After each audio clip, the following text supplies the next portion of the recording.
Oh shit, here we go again. Oh shit, here we go again. Oh shit, here we go again. Oh shit, here we go again. Okay, I think we're good.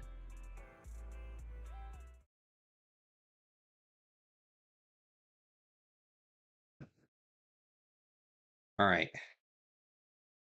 Oh, son of a... I realized what I meant to put in my stream deck.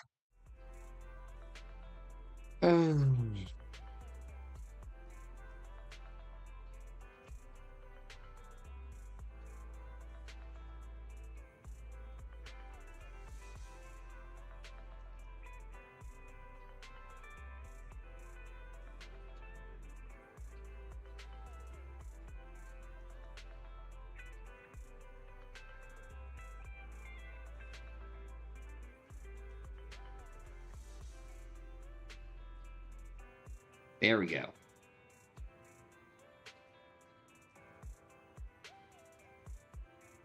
Okay.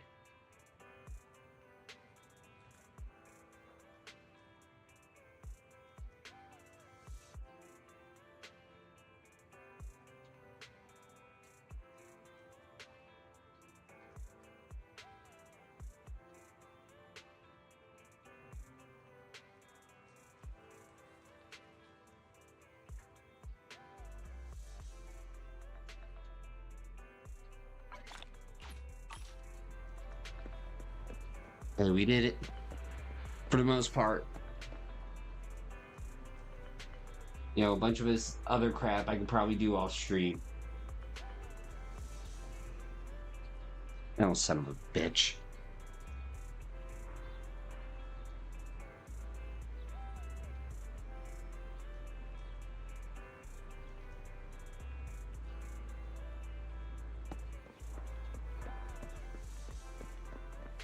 Okay, you know what?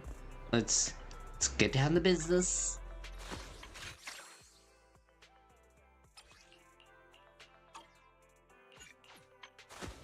Here are the check marks.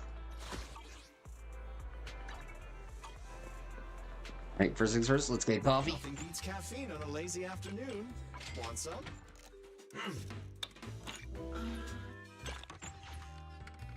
Feel lost? You can always come back here for a cup of coffee.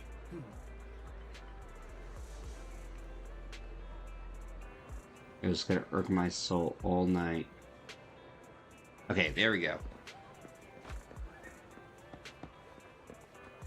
Yo, because literally, like, all the stuff I had to do, I had to make new scenes for. It's gonna be like, great, now it's all not lined up again. That's gonna drive me bananas.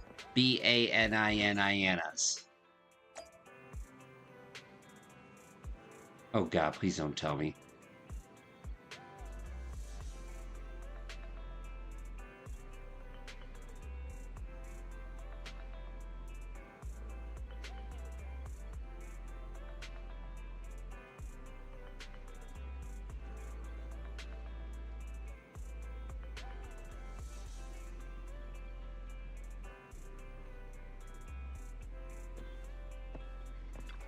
Like I said, bananas.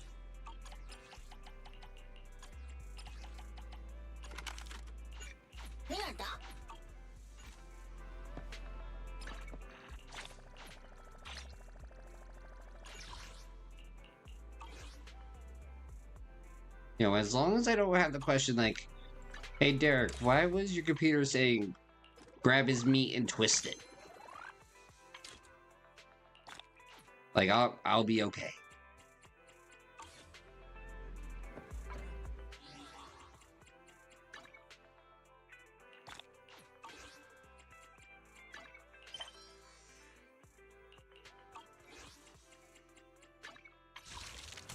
Oh yeah, by the way, I got trigger, I got trigger.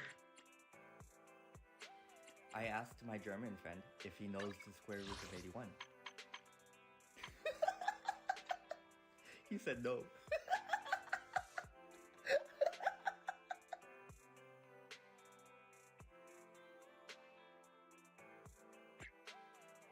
Square root of 81 is 9.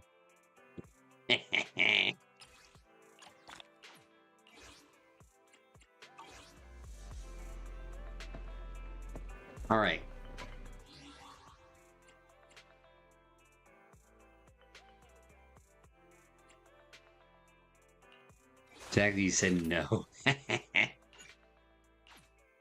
Alright, let's do this. The trigger story. This is a story that took place in the past. A story of a rookie proxy by the named Fafid, who meets a young lady that at a crossroads of fate. Yeah, this would have explained a whole lot sooner. Now, we've been on 6G for a while now. How many Internet commissions have we been taking these past few days? Still newbies, you know. So you know how it is. It's okay, we're starting our proxy business and video store from scratch, side by side. It'll take time. These days, I've been forced on maintaining the store, so be thankful. So thank you for taking care of our internet business, Belle. Having this little cozy home with you is alright, much better than the life we had after leaving the academy. As long as we slowly build our reputation, we'll eventually have a chance to uncover clues about the fall of the old capital, Belle. Belle will take it slow. Yeah, but I still want to take on some commissions. Belle, your enthusiasm is really something, but your troubles will soon be resolved. I saw how hard you've been searching for commissions. So these past few days, I found an intelligence broker on internet who can introduce commissions to us. As long as we can establish a long-term partnership with this professional intelligence broker, we shouldn't have to worry about getting commissions in the future. As your older brother, I also want to be able to help you. Okay, good job.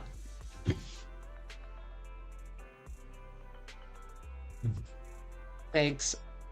I think I've done a good job, too. I arranged to meet him at the store today. He should be arriving soon. At that moment, a sudden knocking comes from the door. He's here, just in time. Belle, let's go talk to him. Who knows, maybe a super cool surprise will be waiting for us on our first commission with him.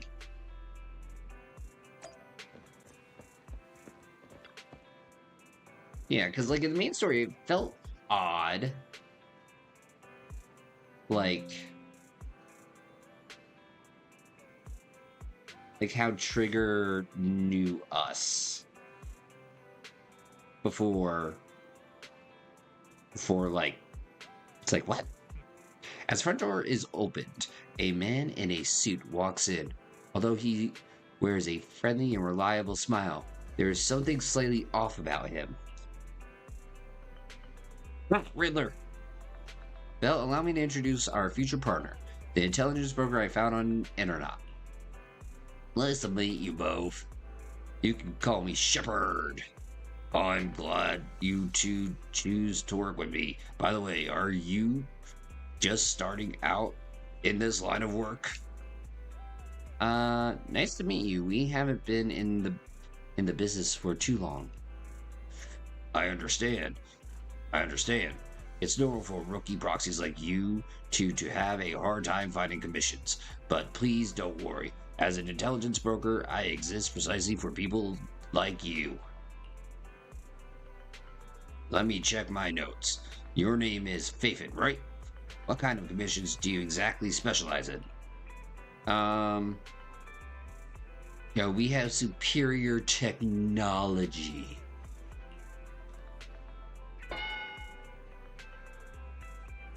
What an eccentric response. These days, many young proxies lack the energy you have. That being said, combat-related commissions might be a bit tricky, right? You two don't seem to be like fighters, and hiring combat personnel can be expensive for new proxies.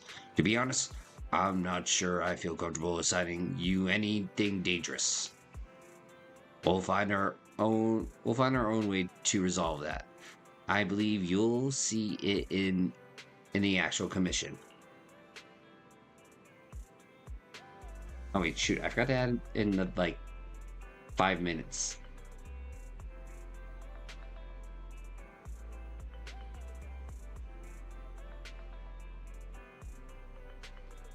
All right, there we go. There you go. The actual commission, huh? Well then, I happen to have a recent issued commission that could serve as a perfect starting point for our partnership. I believe this commission is of the perfect difficulty to assess your abilities. If you're interested, please let me explain the details. Shall we move to a more convenient place to talk? It's not suitable to talk about this at the counter, so you move to a small room with Shepard to discuss things in detail. Our first assignment together is a missing person commission. There's no need for combat or venturing into any hollows, so it's completely safe. Honestly, I can't think of a better way to test your skills. Yo, that is a lie. Wait, why hire a proxy then?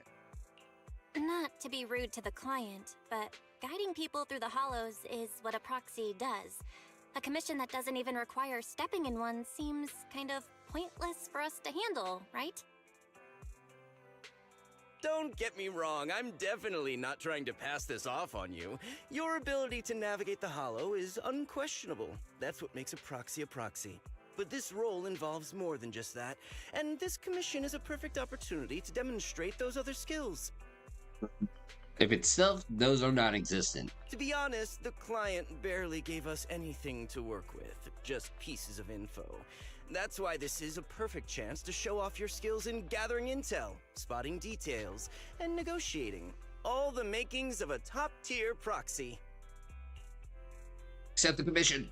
You've made your point. Guess we can't refuse now. Let's see the job. Trevor nods in satisfaction and pulls out 3 items from his pocket. A harmonica, a sheet of music, and an old photo.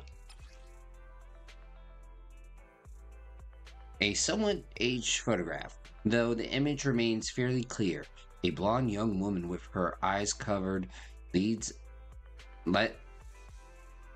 against a wall. For some reason, her silhouette seems so fragile, as if she might shatter into pieces at any moment, filled with such profound sadness. The client has only provided us with these 3 clues. All we know is that the woman in the photo is your target. Wait. Hold on. Wait. That man just asked me to look at a photograph. Just a photo. So even the client doesn't know her name, identity, or whereabouts? And what's the deal with the harmonica and the sheet music? Yo, that's a good The client question. doesn't seem to have any more info, though it's possible they just don't want to share. But the client did mention if you get stuck, you should try playing the sheet music with the harmonica. Well then, I'll leave this commission in your capable hands. Keep me in the loop if you make any breakthroughs. Just ping me on Knock Knock. Mm-hmm. A single photo and a melody. Feels like chasing shadows. Belle, where do you think we should start? Look at this photograph. Yo, let's go to Port Ellipsis and look for clues. Maybe we should start with Port Elpis. A woman with Elpis, her eyes close covered enough. isn't exactly someone you see every day. Remember when we went to visit the sea? I'm pretty sure we spotted someone like that back then. Remember? I was in a bad mood that day, so you took me to the port to clear my head. We bought some fries, but you were so busy staring at that girl with her eyes covered, a seagull snatched them right out of your hand. Oof. Why do you sound mad? Now that I think about it, that woman did look a lot like the one in the photo. I was just a bit distracted. I didn't mean to stare. Next time I'll make sure to watch my fries more carefully. Well, thanks to you, we've got a lead now. Let's head to the port and see what we can find. This. Alright. Let's get out of here.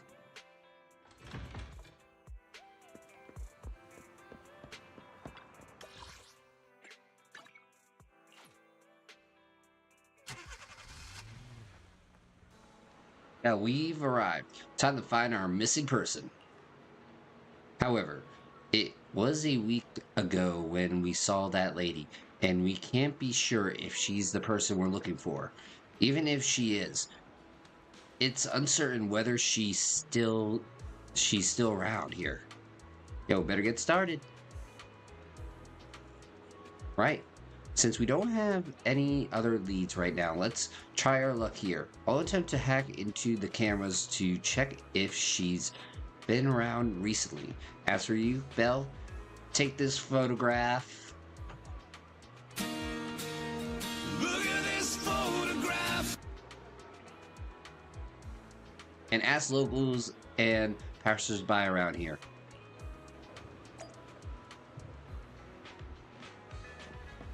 Alright. Guess let's start all the way from the far back and we'll go to the top. Locals and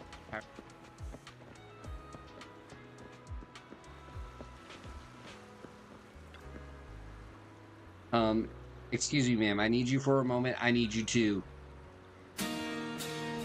Look at this photograph. It's time to go home. Oh, have you seen this person? Me? I don't usually come around this area, so I might not be much help. But I'll take a look. I don't think I've seen her. If you're looking for someone, it might be better to ask the PubSec officer in this area. Though the local officers don't seem to be doing much. They haven't even dealt with the abandoned ether batteries floating in the sea. Abandoned ether batteries? Yeah, the disposable batteries. I saw no one was handling them, so I collected a batch myself and threw them in this trash can. If left unattended, they'd pollute the environment. But they're kind of pitiful, aren't they? The batteries, I guess? Sorry, I got sidetracked. I should be heading back now. Good luck with your search.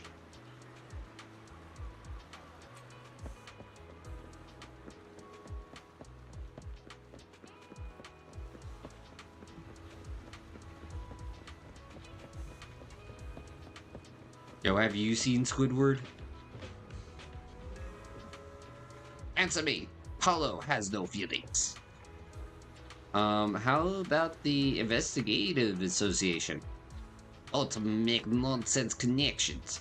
What does the association have to do with anything? Get lost. Don't bother me.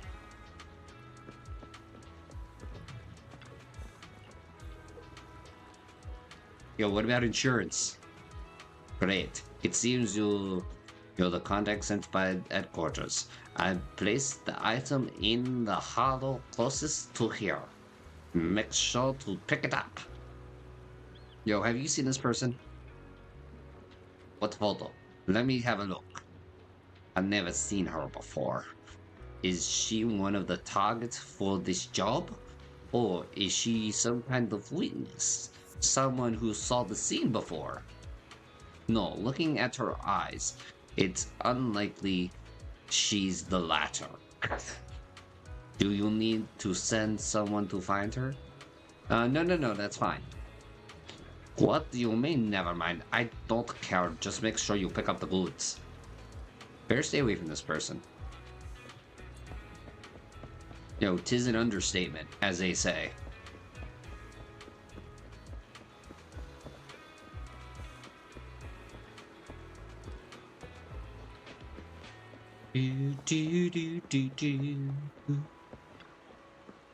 No results today.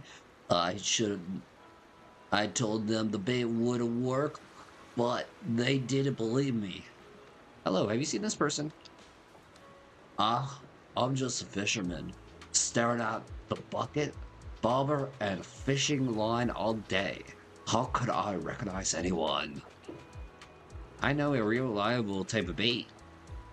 The other day, when greeting Enzo, who lives next door, I learned that he occasionally goes fishing.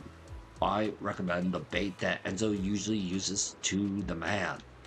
You don't look like someone who's been fishing. Are you sure about this? Oh, whatever. I'll give it a try next time. Let me see the photo of the person you're looking for.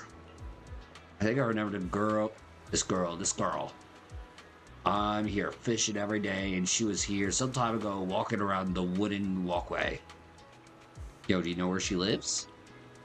How would I know? Most of the time, my mind is focused on fishing. It was just that day. I mean, that day I got tired of fishing. I got up and take a walk and happened to see her.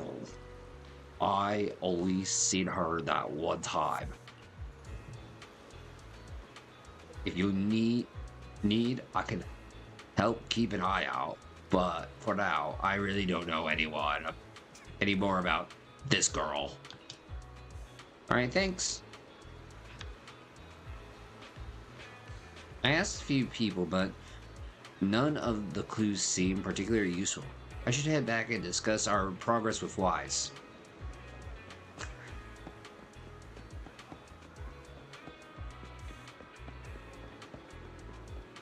Now, let me guess. You got nothing. No luck on my end. Belle, did you find anything? Let's try the harmonica again. Prank 'em, John. I was wishful thinking to assume that a quick stroll through the port would solve this. But since we're here, might as well give the harmonica a try. Whether it works or not, you owe me some fries before we head back. Don't do it. I'm gonna do it. I'll do whatever you say, but Belle, would you mind giving the harmonica a try instead? I'm curious to how it sounds. Okay. Wow, you sure know how to set me up. I'm telling you now, though, I can't promise what it'll sound like. You pull out the harmonica and, glancing at the sheet music, see a melody you've never heard before. Taking a deep breath, you let the notes flow and start to play. Wait, who the hell knows how to play harmonica? It was pretty accurate. Whatever you think it sounded good at least? The music continues for half a minute. How do I put this? It sounds okay once you get used to it. But nothing happened, so I guess we should just get some fries and head back. Yes! Excuse me. Yes. Were you the one playing the harmonica just now? Sorry. My sister didn't mean to make such a commotion. We'll just... Wait. You're the one in the photo. Sorry about that. I didn't hear any footsteps, so I didn't realize you were right beside us. My apologies. Moving quietly is second nature to me. I didn't mean to startle you. If I may ask, where did you learn that melody? Sheet music? White shoots you a questioning glance. The blindfolded woman from the photo actually appears. What an unexpected surprise. But now what? First things first, let's bring her back home.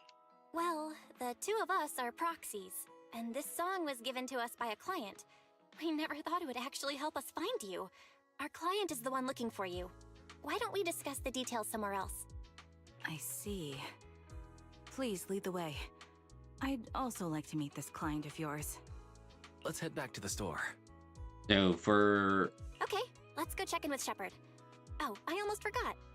Your name is... My real name. John I Cena. haven't used that in a long time. But I do have a code name. You can call me Charon. Wait, are you sure it's not... Chicken jockey.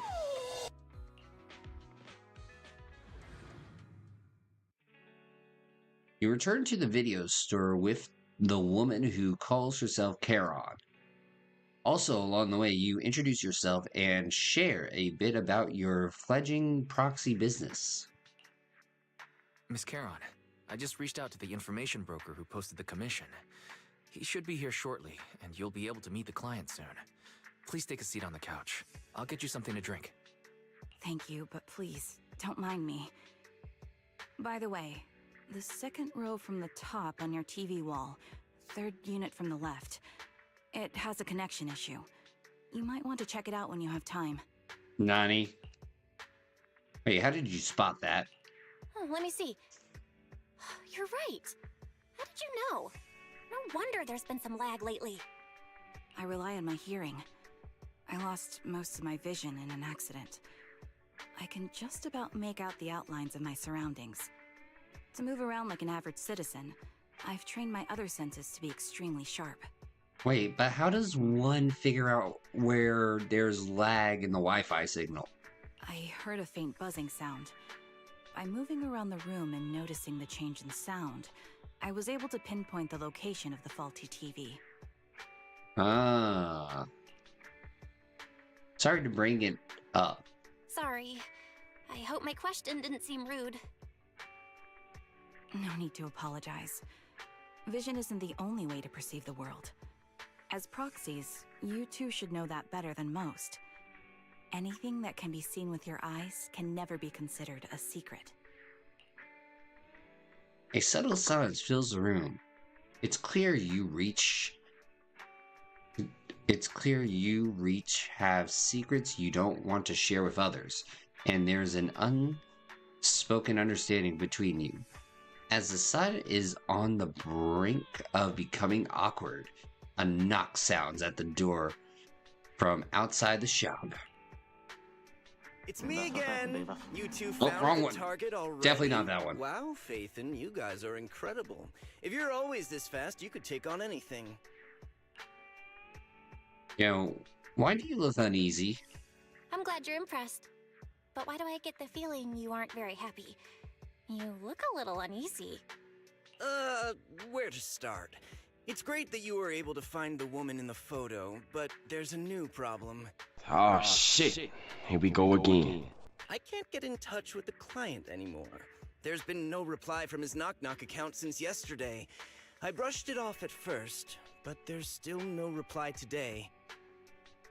Just when I thought he might have skipped town, his account suddenly sent me a location, the edge of a hollow. Who sends something like that in normal circumstances? Probably a bad guy? No, definitely doesn't sound normal.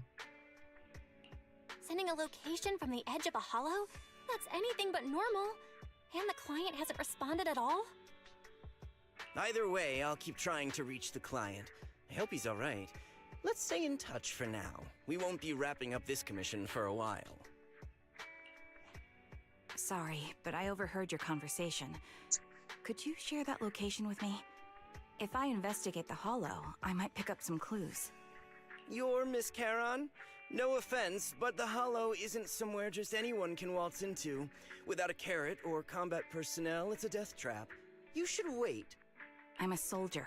I served with the Eridu Defense Force under the Chrysoberyl Division. Even after retiring, I've made countless trips into the hollow. You can trust in my combat skills.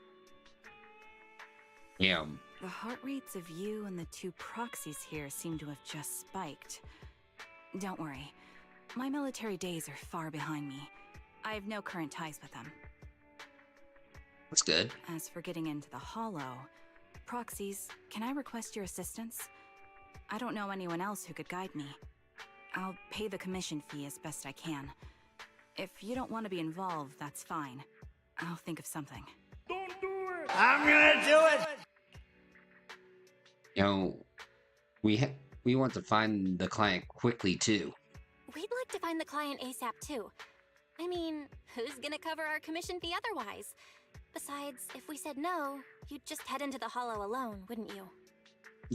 How did you know? You know, intuition. So that was your plan? You just remind me of how Wizen I used to be. So desperate to find someone that we didn't even care if we were ready or not. Well, since Miss Charon wants to continue to investigate, I'm willing to act as the proxy for no additional fee. You can relax, Shepard. I see. Yeah, That works for me. With the client still unreachable, my hands are tied. Please, look into the hollow, and be careful. Yo, you got it there. Shepard. Grunt? I'm really sorry for troubling you both. Finding this client is very important to me, so I may have acted a bit out of line just now. See how, yo, what, huh? What? Wait, what? Hmm? No worries. Seeing how determined you are to find the client, we couldn't just sit by and do nothing. Let's work together to find them. Alright. Let's enter the hollow and get some clues.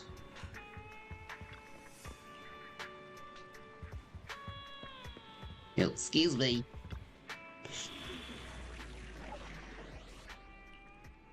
Line Oh, I need least. Wait, 1, 2, looking for intel? Headmaid Rena, at your service. Yo, wait a My minute. blade is at the ready.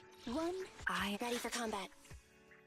Okay, yo, we messed with the timeline.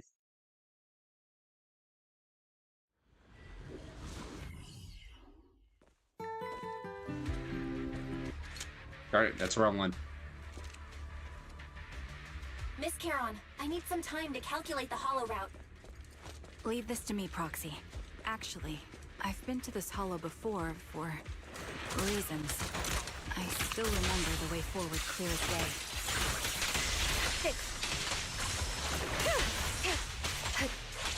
Nope. Here we go. Oh? Why don't you wait just a little longer? Calculating a path doesn't take that long. The path ahead. It should be right around here. I wasn't here too long ago. One moment, Proxy. I was late. I might have misremembered. I just need to think. An opening. Supporting. I'm sure you're well aware that hollows undergo periodic spatial distortions and reconstruction. Yeah, so trust us, bro. That's why each time we enter, we need the most up-to-date carrot.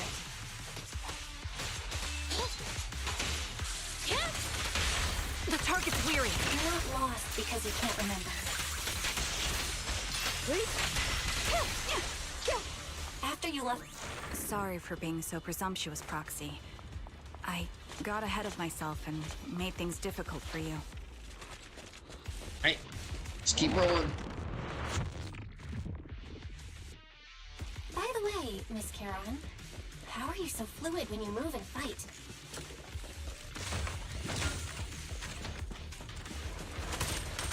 Is it because of your sharper hearing and heightened senses? No, because everybody knows you dodge bullet, you dodge ball. That's one part of it. In fact, my eyes gained some unique abilities as they changed. Wait, something's up ahead. Oh my goodness, a dead body. A dead body, ladies and gentlemen. A man and a woman lie collapsed on the ground with the unmistakable smell of blood emanating from them. Following the source of the scent, you see bullet holes on their bodies. Check their conditions. No sign of breathing.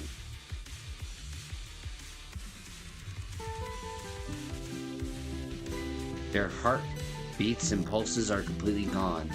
These two are dead. Cause of death appears to be severe blood loss from long-range gun wounds. Time of death? Probably within the last 1 to 2 hours, just before entering the hollow. Which means, this isn't just a case of losing contact with our client. Someone's been killing people in the hollows. Though I don't sense the killer nearby right now. There's still a chance they're active somewhere in the hollow. Proxy, don't stray far from my side. I'll keep you safe. Those two. I really want to take their bodies out of the hollow, but without knowing the killer's whereabouts, moving them would be too risky. Proxy. Mark these coordinates. Once we confirm the area is safe, we'll come back to retrieve their bodies. I'm sorry. The ground must be cold. May you rest in peace. What could have happened? Who did this? Given the depth of the wound and the caliber of the bullet, The surrounding ether levels have significantly increased. What's going on? I don't know, but we got him. Let me find what's causing the ether level increase. Up ahead, there are multiple devices leaking ether non-stop. Uh-oh. Copy that. Eliminating target. My frames. quick shot into high-pressure ether storage tanks, filled with highly concentrated ether. Well, ducky ducky. As soon as the valve is opened, the ether will flow out at a fixed rate. And then?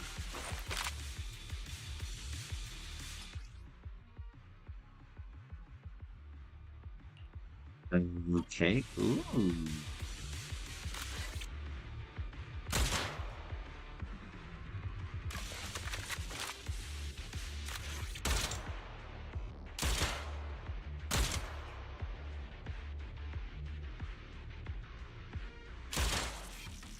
So did I win? All high-pressure ether tanks have been disabled. We can keep moving. No more dead bodies. Proxy, there are 4 people over here. They're all still alive. I'm not detecting any ether fluctuations from any other life forms nearby. Go check their condition. Great, that's a relief. Charon, can you confirm their condition? Confirmed. 1 is seriously injured. A bullet pierced their lung. The other 3? No internal injuries, just a few minor wounds. They're all the one with severe wounds. His etheric fluctuations are nearly completely gone. He's beyond saving. Who are you? Help me. I'll know. It hurts. So cold. I don't want to die. Is there really no way to save him? There must be something we can do. I'll contact the hospital and we can get him out of the hollow. His internal organs are ruptured. He'll bleed out long before we can get him out. No rescue team can beat the clock when life fades this fast. Am I dying? I just want to go home. Yo, you and me both, buddy. Charon doesn't respond. She sits beside the dying man, pulls out a harmonica, and begins to play a soft, familiar melody. The tune echoes throughout the hollow, heavy with the scent of blood. It's the song recorded on the client's sheet music as the harmonica gently notes. Let me repeat that. As the harmonica's gentle notes fill the air, the dying man stops groaning, simply listening until his eyes shut forever.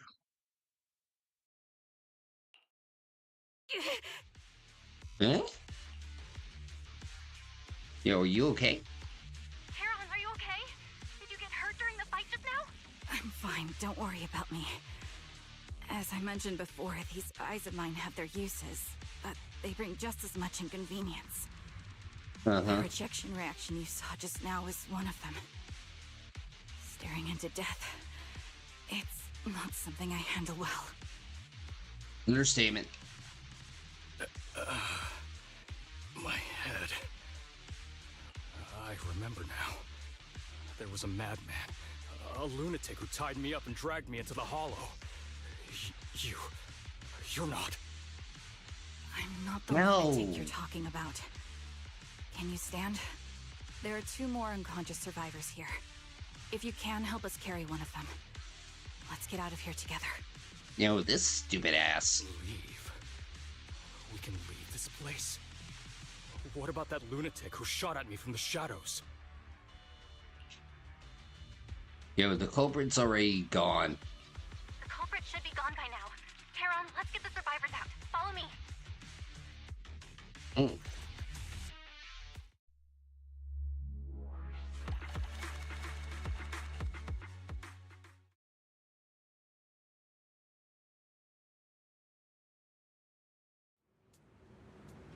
Alright. Exhausted and unable to carry any more bodies, you record the coordinates of a few of the corpses. Once this is all over, you should make sure to report them anonymously to public security. With Charon, you keep your guard up alongside the 3 survivors, eventually arriving at the abandoned metro entrance in front of the Ballet Twins Road.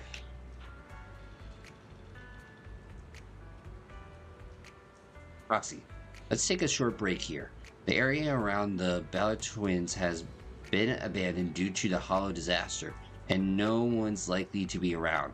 It's both secluded and safe, making it the perfect place for a conversation.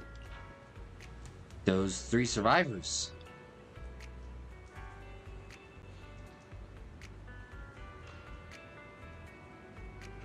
Yes, I know.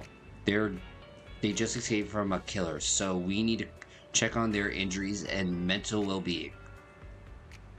Could one of them be the client? Unfortunately, I don't think so. After they woke up and saw me, they didn't have any particular reaction. If they were the ones who assigned the commission to find me, they should have recognized me to some extent.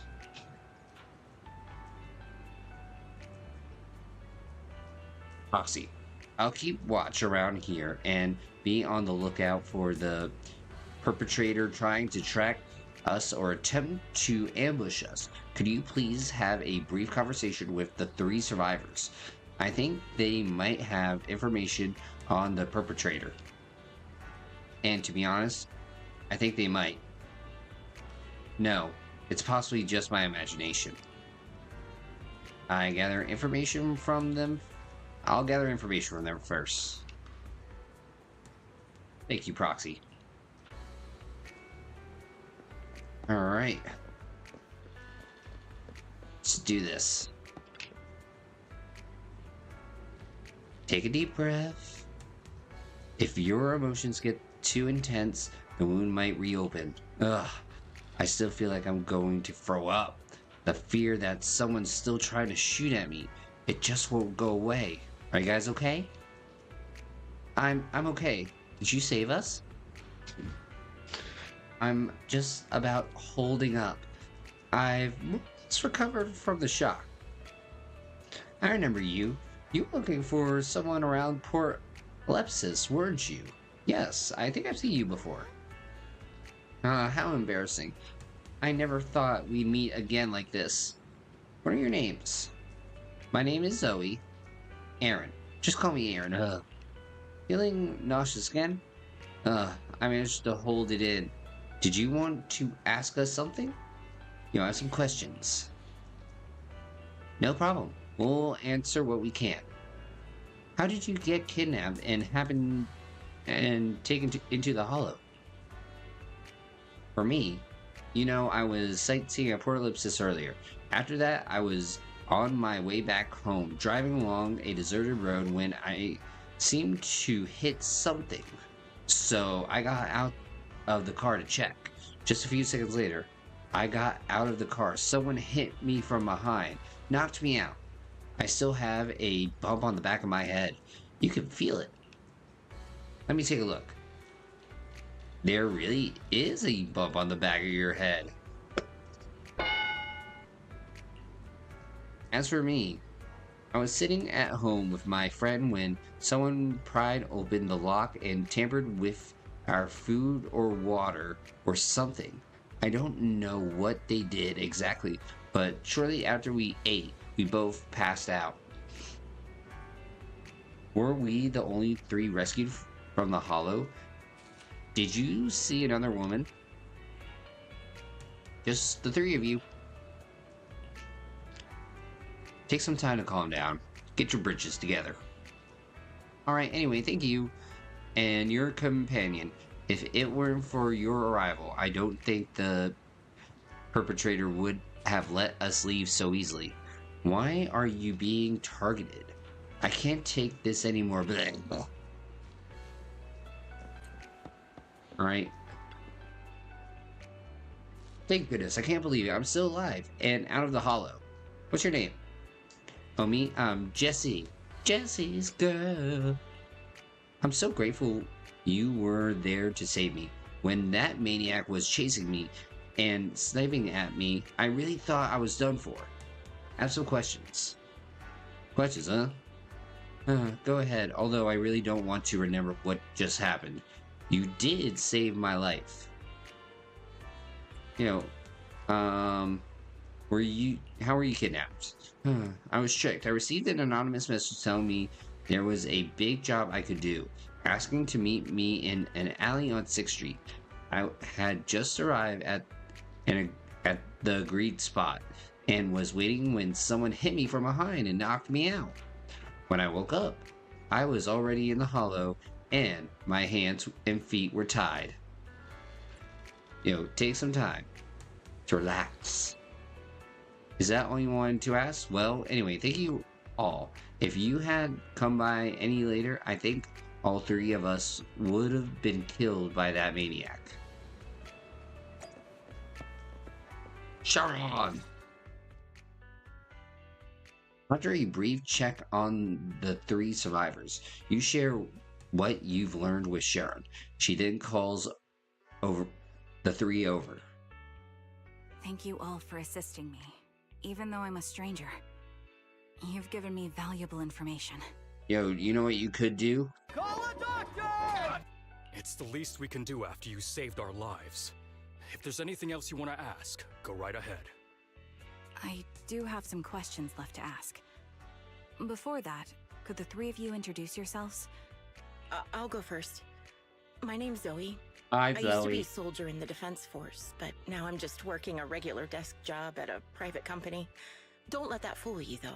I've earned my stripes.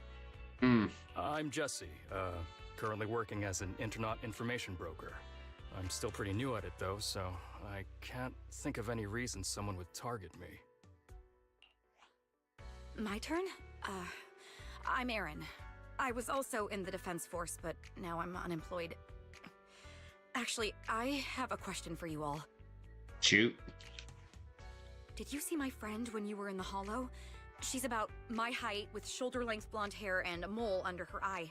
We were kidnapped together, but I can't find her anywhere now. I don't recall seeing anyone like that.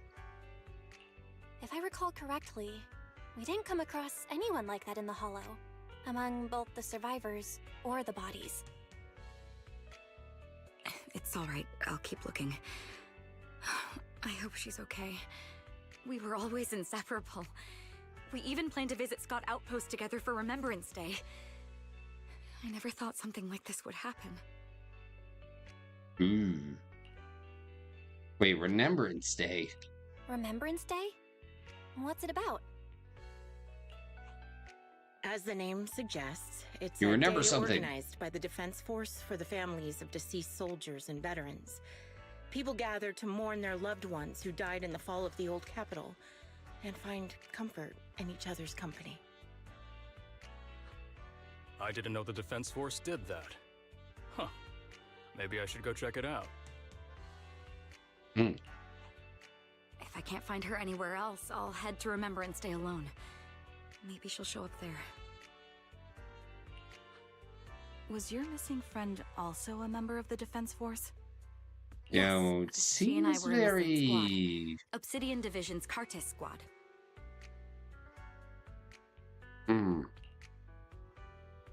So, this is a target attack on the Defense Force. This sounds like a series of murders targeting the Defense Force. But Jessie wasn't with the Defense Force. Or was she? No, you're probably not far off. Jesse claims to have been up front, but he neglected to mention he was once part of the Defense Force. Right, Jesse? Well, that's...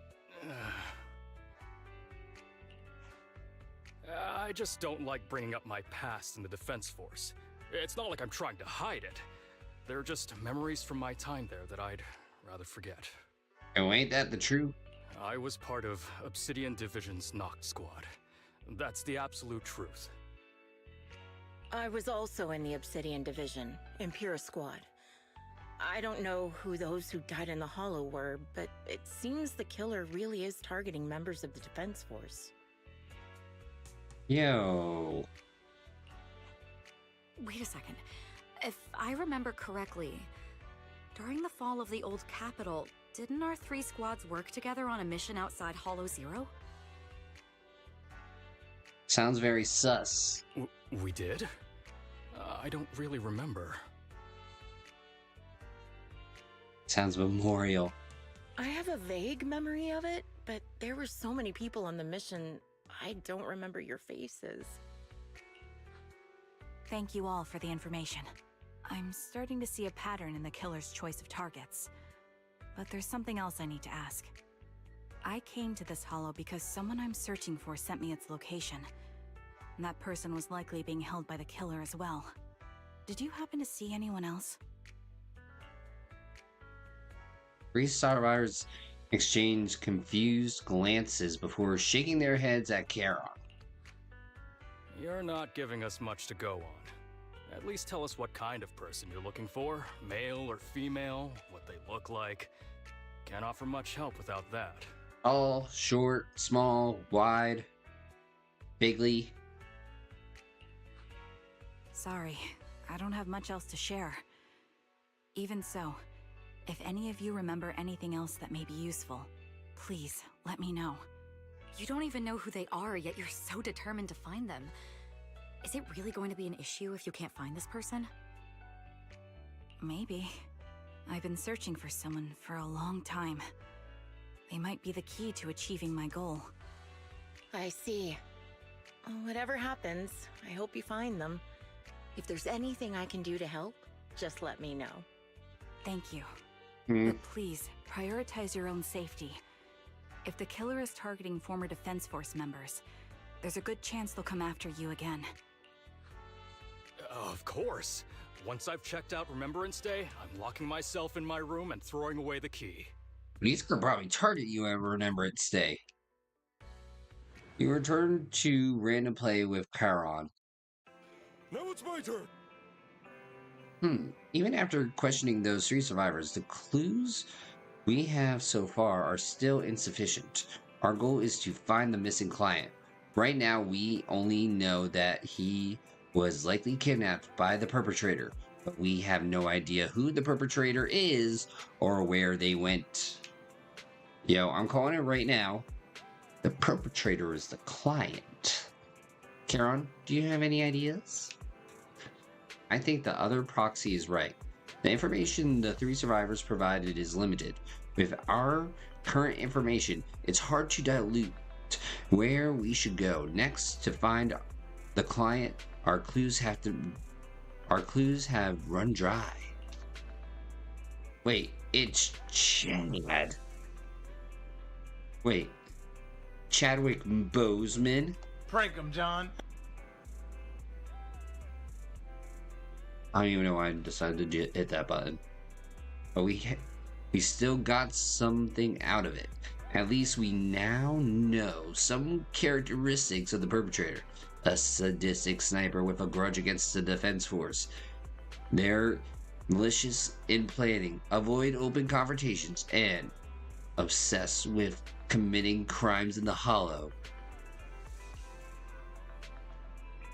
With these characteristics and the Hollow coordinates, we might be able to dilute the general area where the perpetrator operates, as well as a potential base where they might have placed the kidnapped victims. But that would take quite a lot of time. Yes, and while we're narrowing down the search, the perpetrator might continue committing more crimes. Charon seems somewhat agitated. The lack of clues plunges you all into silence. Just as you are about to accept reality and start organizing the current clues to narrow down the search, the door to the video store suddenly opens. Guess who? Someone's here. Bell. I think it's Shepard. He's at the counter. The intelligence broker might have something important to tell us. Proxy, let's talk to him first. Shepard! You bring Shepard to a room where you can talk. Phaethon, you've already been to the Hollow and made it back safely? Damn straight. Yo, take a moment to catch your breath. Drink some iced tea or some water. We've already been to the Hollow, but unfortunately, we haven't found the client yet.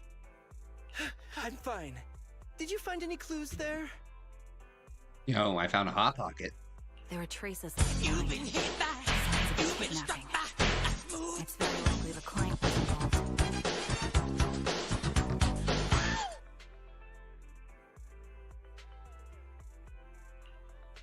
Yo, why'd you rush over here? Yeah, it seems the client was kidnapped, brought to the Hollow, and later moved again. We are still looking for clues. But why did you rush over to the store? Did you find anything? Well, just take a look for yourself. Shepard shows you his phone. About 10 minutes ago, the missing client sent another location on Knock Knock. There were no other messages. I checked a map of New Eridu. This spot, it's another Hollow entrance. You know, I checked a map of New Eridu. This spot is... Why am I reading it? Yo, a clue! We've been chasing dead ends with absolutely no clues. And now one just appears out of nowhere? Something smells fishy here. Yo, it's catfish, trout, sea monkey? You're sure it's just a disappearance for now and nothing more serious has happened, right? If that's the case, the situation is still manageable. No matter how shaky the clue is, let's keep investigating. Just be careful. Any casualties and this will become something beyond our control. At that point, stop the commission and contact me. I'll bring in some professional Hollow experts to deal with the situation. Wait, whoa. Did he just call me unprofessional? It's about to go down. Shepard hurries out again. You turn to Sharon, who seems unsettled. Has she held back the full truth from Shepard to avoid having the search handed off to someone else? Thank you for not revealing what really happened to that information broker. It's nothing, but why? Don't mention it. But I have to ask, why are you doing this? Calling for help might have been the safest way to handle the situation. The killer is a sniper who has no qualms about taking lives. Judging by the victim's injuries, it's clear they know how to deal a fatal blow and how to inflict pain without causing death. Yo, but they left 3 people alive. Most Hollow Raiders lack experience dealing with snipers. If they encounter the killer, it's likely to end in a difficult fight, or worse, casualties. And besides, asking for help from others would only delay the search. The client is at risk right now, so I think we should follow the clues and enter the Hollow as soon as possible to ensure their safety. What if it's a trap? I helped you keep this from Shepard, but I have to admit, it's just too dangerous. What if this lead is a trap? Who even knows who's really behind the client's messages anymore? True. I understand, I really do. But what if we're late and something happens to the client? Why is the client so important to you, Charon? Would you be willing to tell us? Are you so set on finding them because they're connected to the person you've been looking for? The client's true identity might be the very person I've been looking for. And if not, they most certainly have some vital information. Since leaving the military, I've spent years searching for my missing teammates. They were more than just comrades who trusted me with their lives. To me, someone raised as an orphan, they were family.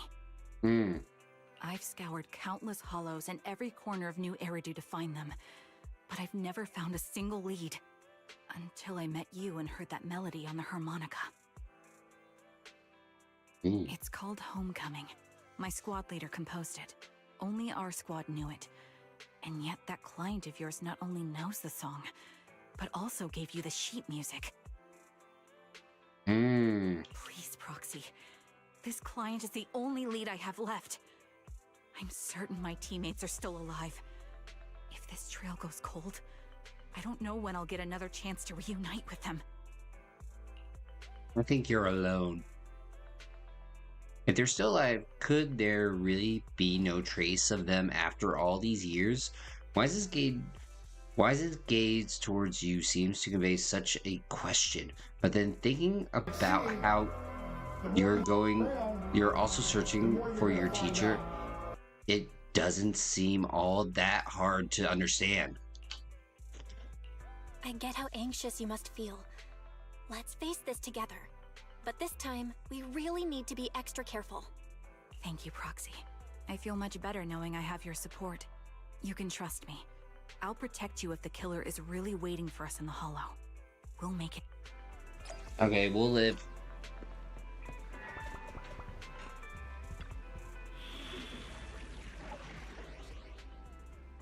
Right? Invitation to kill. 1, 2, I'll follow your instructions. Secure the perimeter.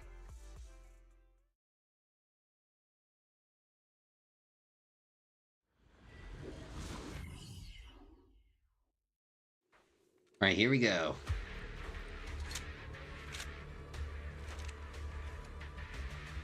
Looks like there's something here. Is this a communicator? Yo, it's a walkie-talkie. Proxy, look at this. A communicator left right at the Hollow's entrance. Oh, shit. Here we go again. Yo, why would there be a communicator here? Why is there a communicator here? It doesn't look like it was randomly left behind. There's hardly any dust on its surface, which means it was only placed here recently. It looks like someone wants us to use it. Oh, such decisiveness. Following random location info without even thinking twice. I'm glad, Sniper of Liar Squad. Eh? Liar Squad? Liar Squad? What's that? Wait, who are you? Sniper.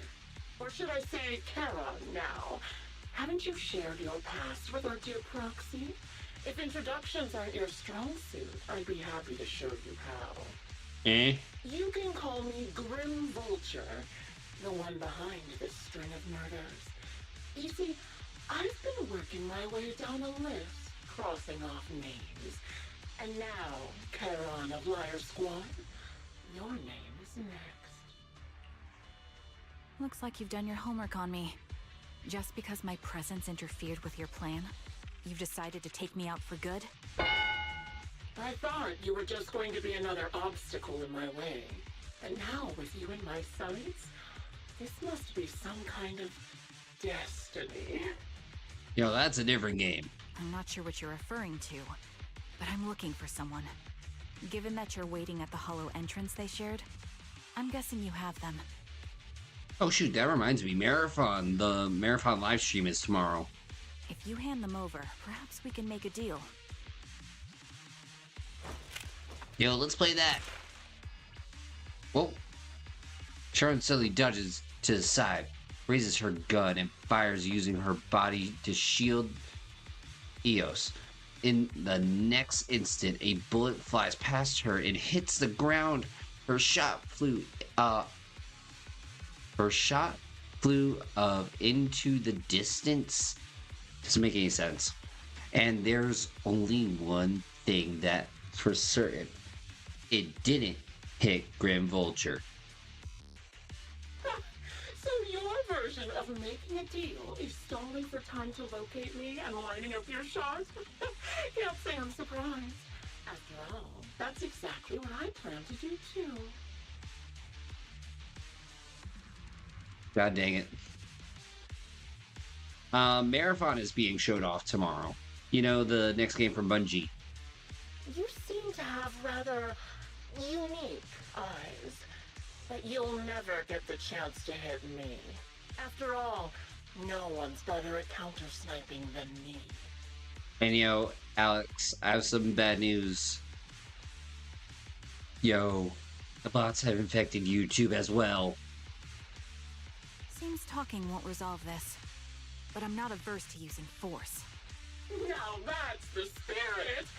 If you're looking for someone, why not not search the hollow for clues, providing you can survive both my attacks and those of the Ethereals, of course.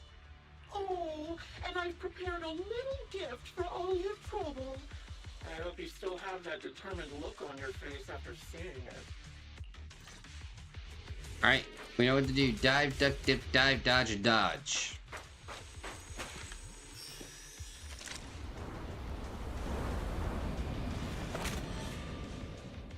Watch out for Grim Vulture taking shots from afar.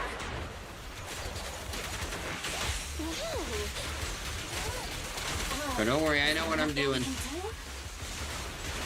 Yo, Little John taught me anything about facing snipers. Everybody knows it's to the window, to the wall. Till sweat drip down my balls.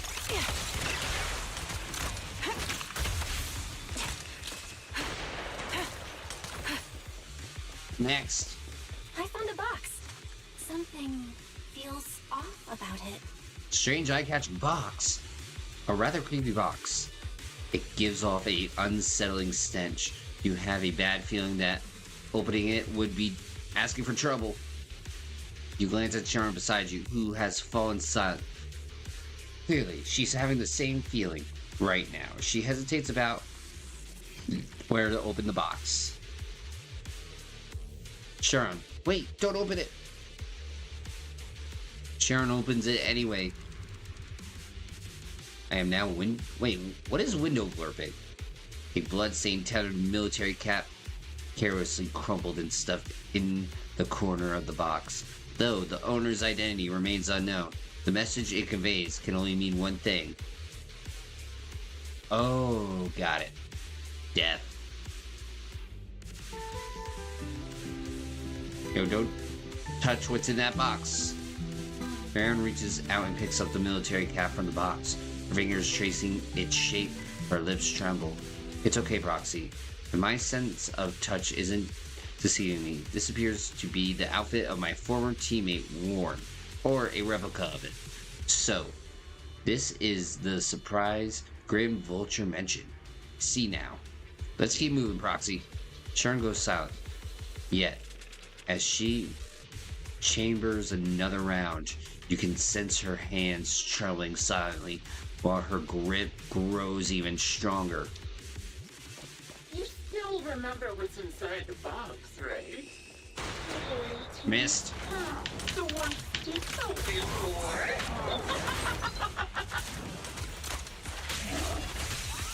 Yo, this girl is a capital B-I-T-C-H. I'll tell you. He took his own life. Well, it wasn't much different from being lost by Ethereals. Aha! Ethereals had almost completely taken over his body.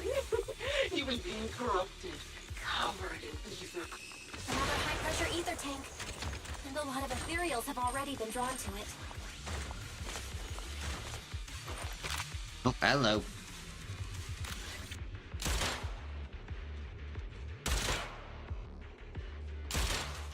Oh my, these... We did it, Proxy. Let's keep moving. Second box... And... I don't and like it, I love it, and I demand more photos of Spider-Man. He's interfering with my tariffs. Goddamn menace. Yo, I agree with Trump on that one. The second box emanates an ominous aura. That unsettling stench seems to warn you that that unsettling stench seems to warn you that its contents, just like the previous box, will give you an absolutely wrench experience. Sharon's breathing grows heavy. She stands still for several seconds, seemingly trying to control her emotional turmoil. Sharon, don't push yourself. Finally, she opens the box. A pair of blood-stained, tattered military gloves lie twisted in the center of the box. It's clear that whoever placed them here hadn't just tossed them in carelessly. They had been deliberately arranged with malicious intent. Sharon picks up the gloves, once again feeling their contour and icy touch. Her lips turn pale. Just as I thought, these are from one of my squad mates too, Sharon. Let's keep moving, Proxy. Following this route should lead us to Grim Vulture's hideout. I'm fine. Sharon picks up her weapon again, but there's an unmistakable tremor of unease in her voice. Acheron's favorite gloves. It wasn't easy getting my hands on them. As expected of such a famous, beautiful commander, even has lots of stylish. Oh, hello. Oh no, I've been hit. Such a pity. Yes. For hallucinating. Don't you think that's a shame, little sniper? I'll go and answer. God darn it. Such beautiful hands. If they could no longer hold it. Ethereals gnawed off her arms and part of her leg as well. Oh look, the monster hit me, but not the sniper. It really hurts. And she still has the backbone. She's so tall, even in Come in. It's just as I said. She died from multiple fatal wounds. Even the most beautiful flower will wither without protection, won't it? Yo, she, for some reason, is making me think, like, I better apply some sunscreen. AlexBustos96 asked me, are the markets really booming or is it just market manipulation from you? Listen, Alex, the markets are always interesting, okay? When I was in charge, they were booming like you wouldn't believe you. Now some people are saying there's manipulation, but... You know, I believe it. I'll be coming to your hideout soon. I do have Wipe that smile off your face and wait. But Wait and see remember, what I'm going to do. things were never as great as they have been often. Yep. The best stock market, the best economy. A lot of people agree with that. Reaction! Hurry up then. I've got one final surprise location for you. There's still a third box. You grab Sharon's hand, trying to stop her from opening it, but she lifts the box lid. But she lifts the box's lid almost mechanically. The third box contains a bloody, stained corner of clothing and several damaged pieces of engineering equipment, also stained with blood. Jesus, what? You thought it was going to be stained with syrup? Sharon picks them up, her trembling fingers feeling their shapes. She doesn't speak. Neither about the plans for pursuing Grim Venture, nor about which of her companions these items belong to. Until the communicator in our hand rings again with Grim Vulture's voice. Congratulations! You found the third box. Inside is... Who was it again? Oh, right. A piece of bloody fabric from Cocytus's clothes and some damaged engineering gear stained with Leafy's blood. There weren't enough boxes, so I had to cram them together. They're just a medic and an engineer, not exactly combat material, right? Surely you're not mad, are you? No, I'm sorry, but... That is me! Get twisted! Sharon's face turns deathly pale. She silently picks up the bloodied items from the box, her spirit visibly shaken by the weight of these ominous relics. Enough! Enough already! Using her squad mates, her family to mentally torture her? That's vile. How much longer are you planning on doing this? Oh dear, did I go too far? My sincerest apologies. It's just, watching you plunge headfirst into my trap was so entertaining. I may have gotten a bit carried away, you know? Relax. The person you're looking for isn't here, and those are just fakes. I didn't actually take them from her comrades. What? Her comrades are long since corpses in the hollow, after all. How could I possibly have gotten hold of their clothes? A surge of rage threatens to drown all thought.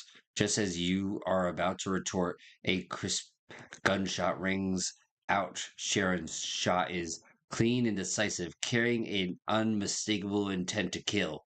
But from the response on the other end of the communicator, it seems she missed her target. Again. Ooh, a decisive strike to be sure. Chicken jockey! As I've already said, your awareness, sight, and experience mean nothing in front of a more skilled sniper. I didn't expect to kill you so easily.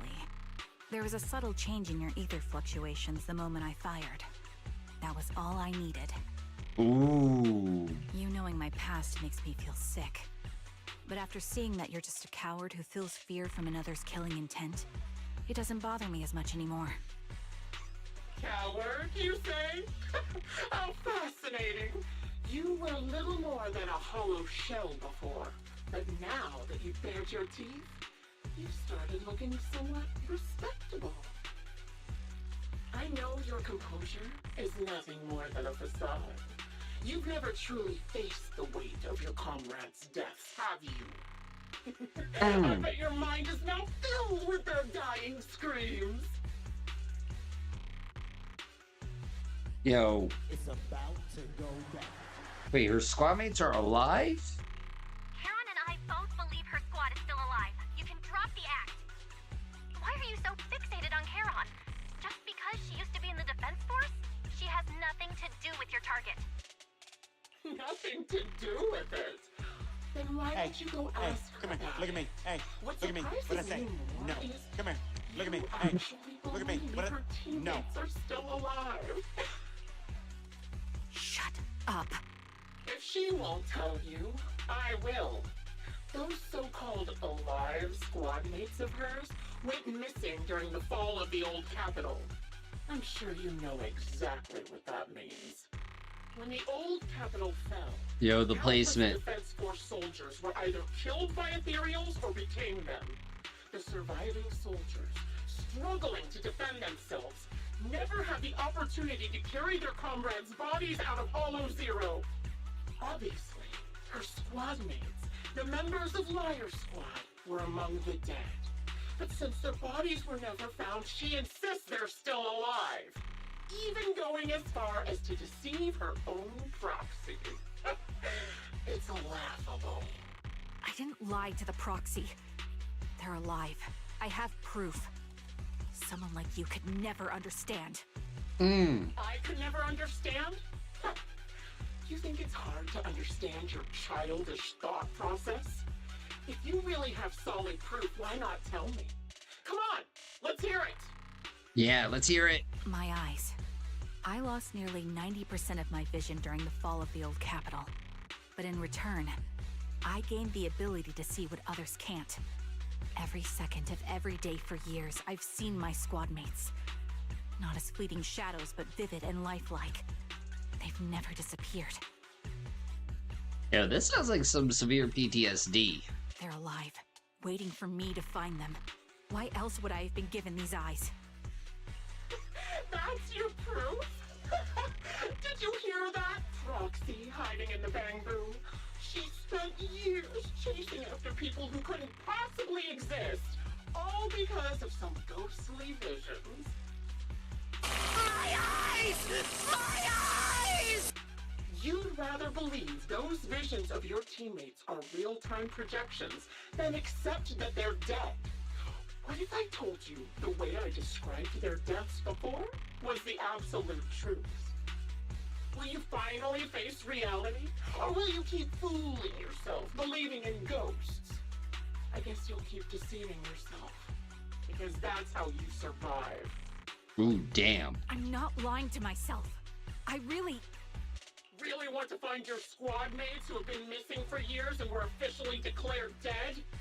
You couldn't protect them when the old capital fell, and now you're just making up stories to fool yourself. Yeah, I know what you're thinking. I'm gonna do it! To give yourself some so-called reason to go on, to latch on to any stupid excuse. You're just a selfish, naive coward who did nothing and couldn't do anything when your comrades were dying. Sharon stands there speechless. Mr. President Trump, former President Trump, get a life, man. Help these people. I mean, that's pretty much an understatement at this point. Sharon stands there speechless. Grim Vulture's relentless verbal assault has clearly struck home. The little color that had briefly returned to her face drains away, leaving her visibly shaken, unable to muster a single word in rebuttal. Giving up already? At least you've got a shred of dignity left. Nothing disgusts me more than a useless hypocrite. Yo, Sharon is not a coward. Charon is not a coward. I mean, Charon. Someone who'd enter perilous hollows just to find what they seek. Someone who'd play music to console a dying soul, despite the pain in their eyes, is anything but a coward. At the very least, she's far braver than a criminal like you, who hides in the shadows, enjoys torturing others, and is constantly in fear of being caught. Proxy, Ooh. Your proxy sure has a way with words. I won't waste any more of my breath. Just die already. Analysis of surrounding fissure complete. I've completed analysis of the surrounding fissures. Charon, snap out of it. We can use that fissure to escape. Call a doctor! Fissures? When did you... Still trying to play tricks. Well, guess what? Prank him, John. With no hope of a counterattack, you practically drag Charon, turning to run towards the fissure that had escaped Grim Vulture's notice. Just as the bullet is about to strike, you manage to escape through the fissure. Yeah.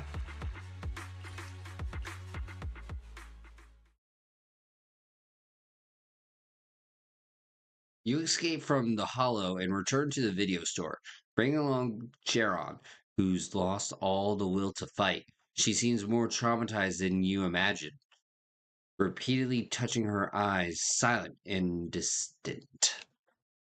Charon, do you want some hot cocoa? I'm sure you're exhausted after such a tough fight. You should get some rest. Wait, did that man just say chocolate?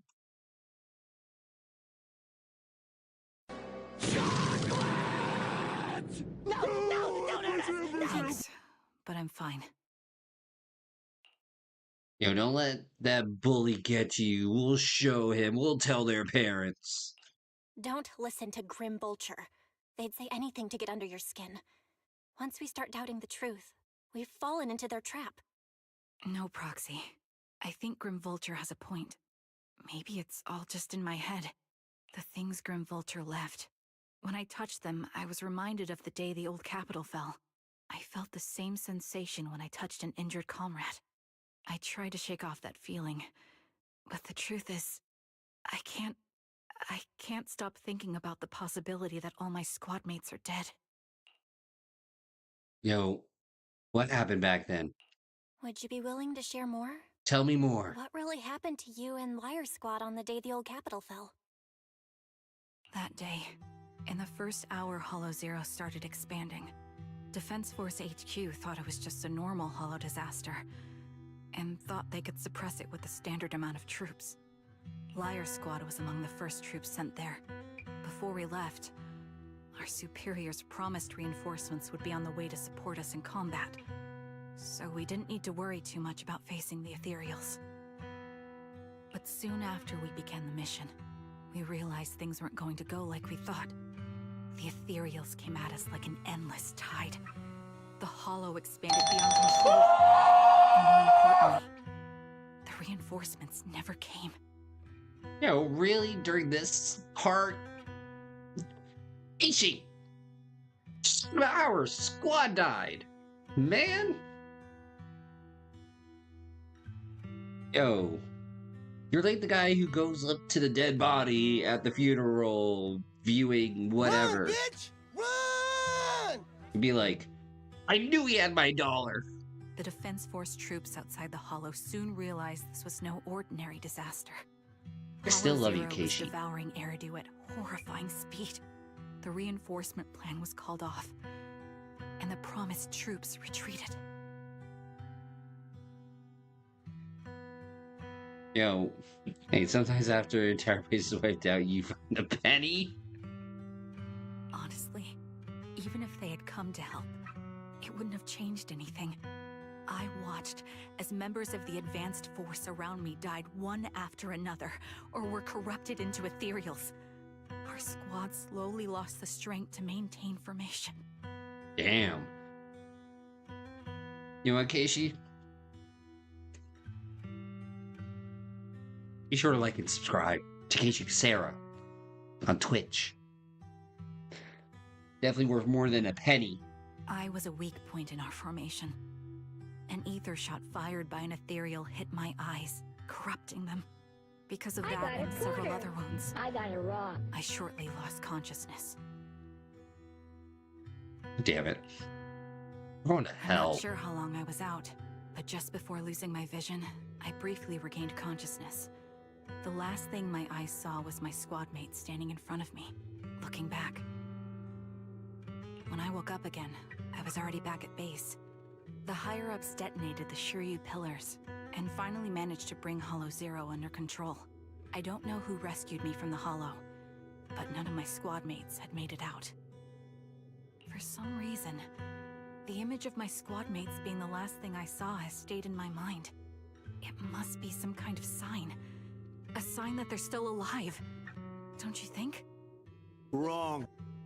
They must have continued fighting after I fell unconscious, eventually getting lost in some hollow and losing contact with the main force, left to wander between the various hollows of New Eridu. The defense force, civilians, no one believes me. So I decided to find them myself. The reason behind these eyes. My It's got to be to brand. guide me to finding them still alive. Am I wrong, Proxy? Are these eyes pointless? Yo, I'm sorry to say, Sharon, but I don't see your point. I'll see myself out. I knew that's what you thought. Interpreting what my eyes see as proof my squad mates are still alive is just wishful thinking.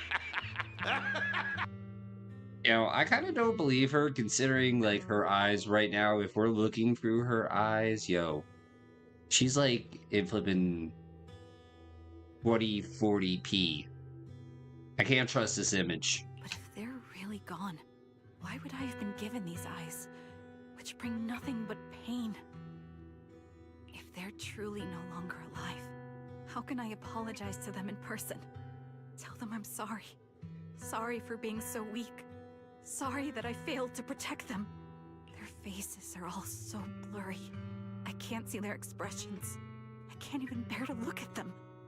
If their final look at me was filled with resentment and disappointment, I wouldn't know how to handle it. You know, she lost her glasses, man. It's rough. No, I remember from all those Scooby-Doo shows. My glasses, I can't see anything without my glasses.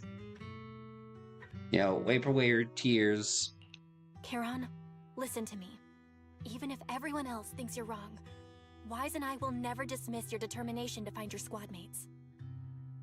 You don't need to make any justifications, because someone close to us is missing too, and we desperately hope she's still alive. But I also think being consumed by this obsession, unable to move forward, that's not what those who matter to us would want. Belle is right. Listen, Charon, you're such a kind person. Maybe that's why you feel responsible for protecting everyone and blame yourself when you can't do enough. But you don't have to carry it all on your own. Wrong. Don't feel guilty. You know, we'll be here to support you. Morally, at least. Yeah. Right now, the best thing you can do is trust us. We can be sure that Vulture hasn't killed the client yet. As long as we have that lead, there's still hope. We'll support you. No one can dismiss your determination or will. No matter how things turn out, we'll stand by your side and we'll face it together. Proxy, thank you. I feel better now. At the very least, I want to keep investigating. I'm not just going to stop here.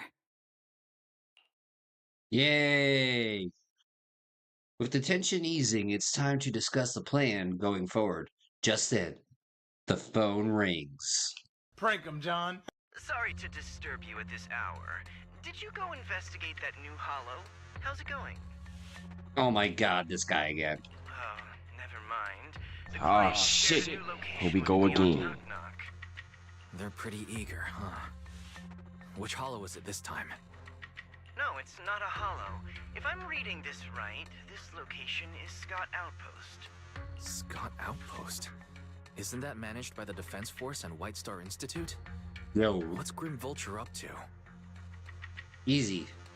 Grim Vulture is taking out the racist White Stars. I always knew it. Remembrance Day. Don't you recall what Aaron said before? They're holding an event right now, and the place will be open to the public. Yo, so we aren't being lured into a hollow. So, they're not trying to lure us into a hollow this time. What's the deal? Are they trying to taunt us? Whether it's a provocation or a trap, I'm not missing any chance to face Grim Vulture. Proxy, will you go with me? Yes. The official commencement of Remembrance Day has been scheduled for tomorrow morning.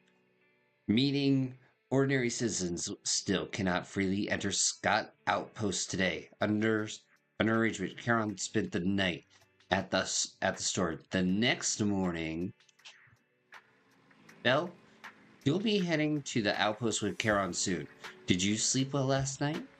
Yo, I got as much as I could.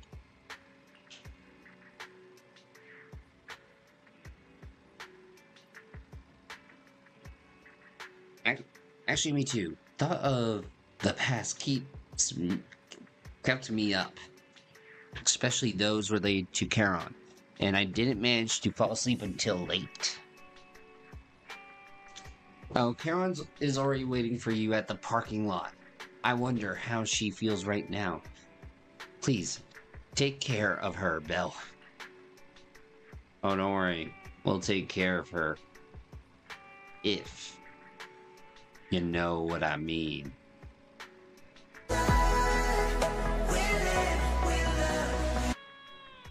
What is love? There we go. Leave it to me. Don't hurt me no more.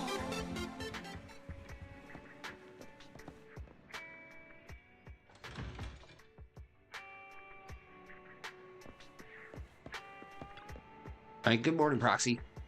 Did you sleep last night? Yes, I did. Sorry, Proxy, for losing my composure in front of you yesterday. I think I've gotten my mood back in order now. It seems I can't hide it from you, Proxy. I'm sorry. I think I'm still struggling to process this sadness and unease. I'm not sure where I should go from here. Yo, to a therapist? Take your time to unravel your confession.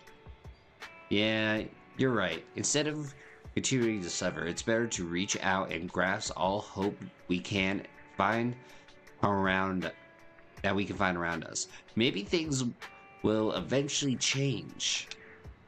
Let's go, Proxy. Today, we're attending Remembrance Day as ordinary citizens, so we can't carry any weapons.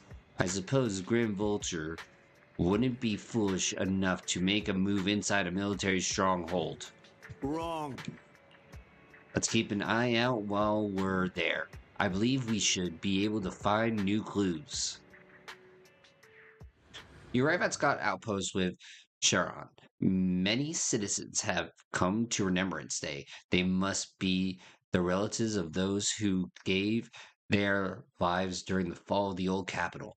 For some reason, after coming here, Charon has been acting a bit strange. I won't lie. It would be a really bad idea to have Remembrance Day on 9/11 because of the tagline, "We will never forget." And it's just like, oh, happy Remembrance Day. What's about you forgot? Proxy, can we explore this place later? What's wrong? No, it's nothing. Stare again. Alright, I'll say it seems like there are some familiar faces here. Wouldn't it be nice to meet them? I don't think I can face them. If I'm not mistaken, they shouldn't be the family members of my teammates. I don't know how I should face them. Yo, try reaching out to them.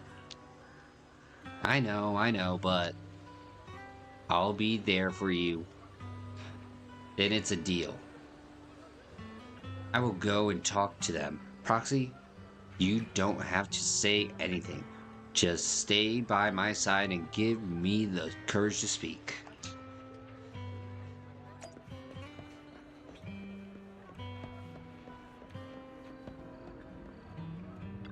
Alan!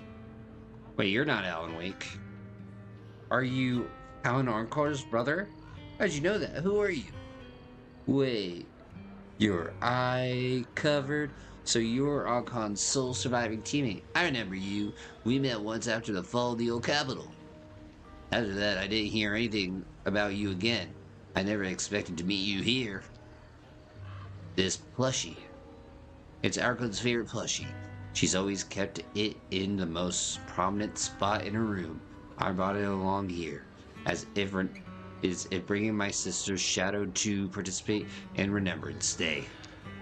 I'm sorry, Mr. Allen. No need to apologize. I still remember one time when my sister came home excitedly to tell me that a shy girl had joined the squad. That girl didn't speak much, but she was beautiful in battle.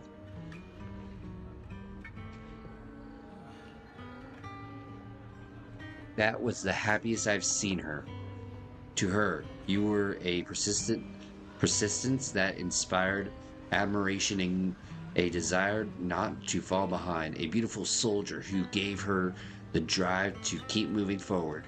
You don't have to apologize to me. If my sister were here, she would surely say the same thing.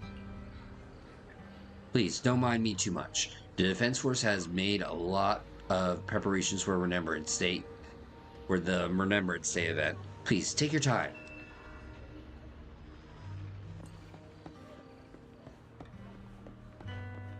Grandma! My son, can you see me now? I'm doing well. My legs and feet are fine.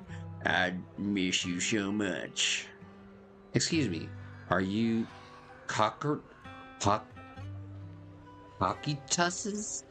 Cockituse's mother, Ethel? Oh, are you? Oh, I recognize you. I saw you once in the military camp after the fall of the old city. You're Cockroach's teammate, the one of the survivors. I've been waiting to get in touch with you over the years to see how you've been, but I never heard from you. I didn't expect to meet you here on Remembrance Day. I guess this is fate. Miss Ethel, is your health still? I'm good health, fortunately. Everything is fine, although the only one left in my family, the pension from the government is enough. And I still have some years in me. I'm sorry, Paquitas. Chad, you don't need to apologize. My son may appear carefree on the surface, but he's always felt so much pressure. One day he suddenly told me that he had found a companion who truly understood him. I believe he was talking about you. How could I possibly blame you? Someone who helped my son? It's such a blessing. You, a kind-hearted person, are alive and standing here today. I'm so glad. Miss Ethel, Chad, don't worry about me. Since you're here for Remembrance Day, take your time to walk around and look around. I hope you find something meaningful. Alright, let's see. Zeta. Wait a moment. Wait a moment. That eye covered? That blonde hair? Could you be my husband's Styx teammate? Styx? Are you Miss Sally Styx's wife? Yes, my daughter and I come to attend Remembrance Day. Last time I saw you right after the fall of the old capital. I never expected to see you again here today. Your daughter. Your daughter, is that your Zet? Is this your daughter Zeta? Mom, who is she? Zeta, this is your dad's comrade from the defense force. Every time he went to the battlefield, she would be there to protect him. To protect him? Comrade? If that's so, why did you protect my dad during the fall of the old capital? Why did you let him die and make him unable to come back to me? Zeta! I'm sorry. I couldn't protect him. I'm sorry. Don't listen to what Zeta is saying. She doesn't understand. We've never blamed you. Please don't say that. Zeta, you can't say such hurtful things. Apologize right now. Why should I apologize? She survived, but my dad didn't. Isn't that true? If you were here... If it weren't for her abandoning him, Dad could have come back safely. Enough. You don't know what happened back then. Miss Sally, I don't think she's wrong. Please, don't think that way. I'll make sure to bring her to apologize to you later. I need to explain what really happened. I'm really sorry. Please, don't let us keep you. Go explore the Remembrance Day event now. Please remember, all your comrades, including my husband, would want you to see the hope they left behind. To your surprise, many relatives of the deceased Lyra Squad members are here for the Remembrance Day event. Is this really just a coincidence? As you ponder the question, the relatives have gathered in front of Charon. Miss, I'm sorry for being mean to you before. Mom told me you were protecting Dad until the very last moment before you passed out. Damn straight. You shouldn't have said you left him to die. I'm really sorry. Zeta was really young when it happened, so she was too little to understand, and I haven't really talked about it. I hope she didn't upset you. No, she was right. If only I'd been strong enough to take down most of the Ethereals. Maybe they wouldn't have ended up in that situation. Oh, that's not fair. Yeah, it's pretty on point with my voice for Ethel. No single person's strength could ever be the deciding factor in the face of a disaster like that. In spite of it all, you survived. If they were still here, I'm sure they'd see that as something to celebrate. I've always known the truth. I failed to protect them. A weakling like me survived, and the rest of them disappeared without a trace. This isn't solace. It's the worst possible outcome. That's something I can't face. I've never had the courage to tell you I couldn't protect your loved ones. All I can do is wander New Eridu, hoping to find some trace of them. Even after all this time, I still haven't accomplished anything. I'm sorry. You really don't know us at all. This isn't the worst possible outcome by any means. Styx, my husband, and all his comrades who lost their lives, each one of them left behind their own legacy. Just look all around you. Everyone standing before you is a legacy they protected that is carried on to this day. After my husband passed away, Zeta and I received survivor benefits. And with all the odd jobs I've been doing, we've managed to get to where we are today. Yay. Styx always wanted our daughter to study art, and Zeta's interested in it too. Now, that dream has become a reality. She just got accepted into the art school in Janus Quarter. Mom and I have our tough days, but I often think of Dad's cheerful laughter, and that memory gives me the strength to keep pushing through. Thank you for always being by my husband's side, even at the very end. Well, I suppose you must have heard about my condition from my son. Ethel, Kakaitis used to tell me about you. He often took leave or skipped work to earn extra money by part-timing, or to care for you when you were sick in bed. Oh, who brought in the onions? Yes, that's true, but I bet he never told you my illness became so bad that I needed major surgery, and he worked his tail off to raise the money. I used the benefits from his death for the surgery, and that's the only reason I'm here today. In a way, his passing allowed my life to continue. Every time I think about it, I feel like I need to keep my body healthy and live a few more years. The sights I see, I believe he can sense them from somewhere far away. When I was too weak to take care of him, it was you and your comrades who stayed by his side. Thank you. For As for me, well, I'm currently working as a fashion designer. Okay, that seemed obvious. I was either gonna guess fashion designer or K-pop member. A fashion designer? Is that because of Acheron? It is. I'm sure you remember how much she loved beautiful things. She was always into fashion, so I decided to become part of that world. That way, she can always be with me. I admit I had no idea how fun fashion design could be until I actually gave it a shot. I wish I'd figured that out sooner.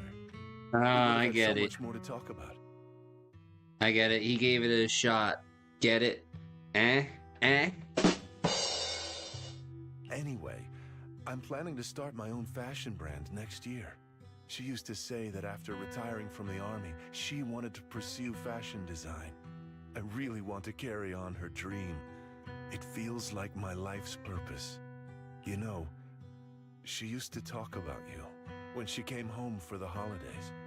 How your rivalry pushed her to keep improving. So, thank you. I'm proud of my sister. And I'm proud of you, too. Cool. As you can see, all of us have made it to this day, carrying the will of those we loved. So please don't say they left nothing behind. They've always been a part of every pain and joy we've experienced over the years. Please remember, everything and everyone in New Eridu is only here today because you all risked your lives in battle. Thank you. Thank you, everyone. It's been wonderful to hear about how you're all doing and to listen to these words. I'm so glad I decided to come here on Remembrance Day. Speaking of which, I wasn't expecting to see any of you. What brings you here today? I could ask you the same thing, Ethel. Last time I asked, you said you weren't coming. I only came because I suddenly got a DM from Nathan. He said he really wanted me to be here. I'm here because of Nathan's message, too. He was pretty insistent, so I thought he'd be here. But I've been looking around for a while now. I still haven't seen him. So, it's the same for all of us. I responded to his message, but he never wrote back. Isn't that strange? Yeah. Sorry, but who's this Nathan you're talking about? Nathan is Lethe's younger brother. Frankly, out of all of us, he's probably the one who wants to see you the most. He used to be part of the defense force himself, And? The day the old capital fell, his squad was responsible for supporting the forces that had already entered the Hollow, which included all of you. He's told us that story so many times. When they saw how bad things were in that Hollow, some of the reinforcements called off their plans and pulled back. He tried to stop them, but there was nothing he could do. He always blamed himself and wanted to find you to apologize. But the truth is, the reinforcements retreating was inevitable. Shortly after their retreat, headquarters issued the official order. We all lost someone in that disaster. And for a while, we resented the reinforcements for their decision. But over time, we came to understand it and we eventually let it go. May I ask what the name of Nathan's squad was did it a when little he was early. in the defense force? The Impera squad of the Obsidian Division. Is something wrong? Nothing. It's just... I think I might have stumbled upon the answer I was looking for. Their 4 family members paid their respects and left. They continued touring on Remembrance Day. Sharon stood there in a daze, seemingly having understood something. At that moment, a sound came from the open space in front of the outpost. It seemed someone had stepped onto the podium, and the citizens all gathered in the podium preparing to listen to the person's speech. According to the schedule for Remembrance Day, it should be time for a representative of retired Defense Force veterans to give a speech. It looks like the speech is about to begin. I feel a bit concerned, Proxy. Proxy, could we go over and listen to the speech for a moment?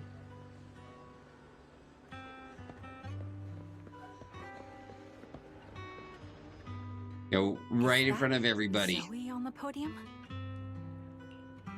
Yo, is she here to speak on behalf of the soldiers? Is she here to speak for the soldiers? That seems fitting. She's got medals after all. But I don't see Jesse or Aaron anywhere. Didn't they come? Everyone please, quiet down. Zoe, of Nemesis Squad, a representative of the veterans, will now deliver the Remembrance Day speech. I have a bad feeling about this. Hello, everyone. I'm honored to stand here and speak on behalf of all of the soldiers of the Defense Force. Today, we gather to commemorate Remembrance Day, a day born from the tragedy of the old capital's fall. Many of us lost relatives or friends in the disaster, and I am no exception. Every member of my squad perished in that battle, leaving me as the only survivor. Losing the friends you cherish to the hollow is a pain that never fades. It's a sorrow that will stay with us, now and forever. However, to the families of the fallen soldiers, hold your heads high with pride for your loved ones who gave their lives.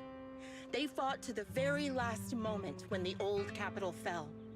Death isn't the end, nor dishonor. It is their eternal medal. They gave their lives facing an unstoppable disaster, exchanging their sacrifice for the world we have today. I knew it. They need In more doing toast. so, they fulfilled their duties as soldiers to perfection. Without the blood they spilled, Eridu would not have endured, and new Eridu would never have risen from the ashes. In honor of the wishes of the departed, look ahead, people of New Eridu. Our thoughts and remembrance of those who passed will be carried in every flicker of candlelight and in every bouquet of flowers. Yeah. Zoe's speech is met with a wave of prolonged applause, yet amidst the claps, she drops her head. Her expression darkens. She stays silent, waiting for the applause to fade before lifting her gaze and scanning the crowd. Her eyes pause briefly on Karen, carrying a chilling aura. My speech was meant to end here, but since you all seem quite engaged, please allow me to share a little more. Don't do it! I'm gonna do it!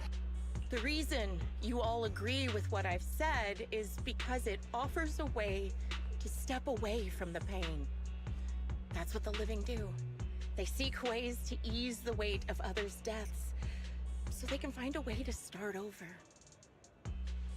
Yo, wait a minute. Zoe sounds a little bit like, what's her face? Grim Vulture or whatever? This is the new Eridu of today. A huge disaster consumed the old capital, and the people who survived it keep saying things like, treasure the moment and start fresh to numb themselves, hoping to forget the nightmare. No one talks about the soldiers who gave their lives in Hollow Zero. No one asks why they had to die.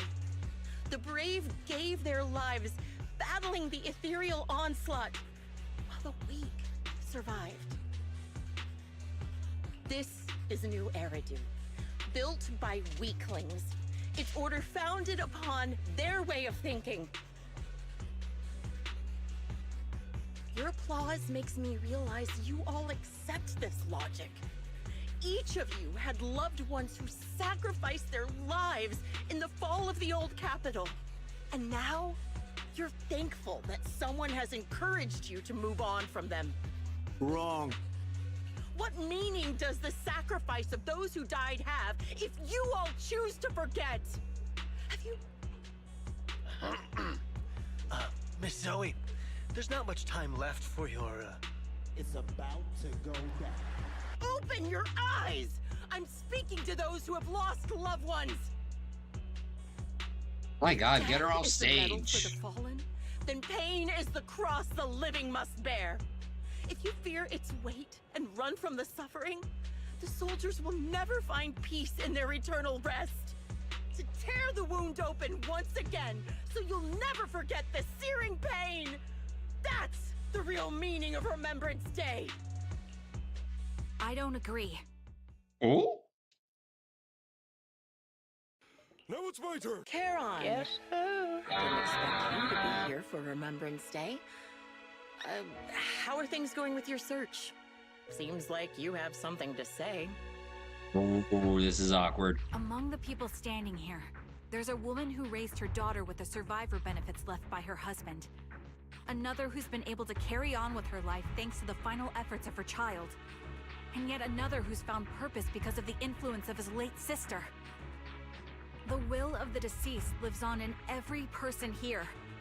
The soldiers who died during the fall of the old capital fought for this.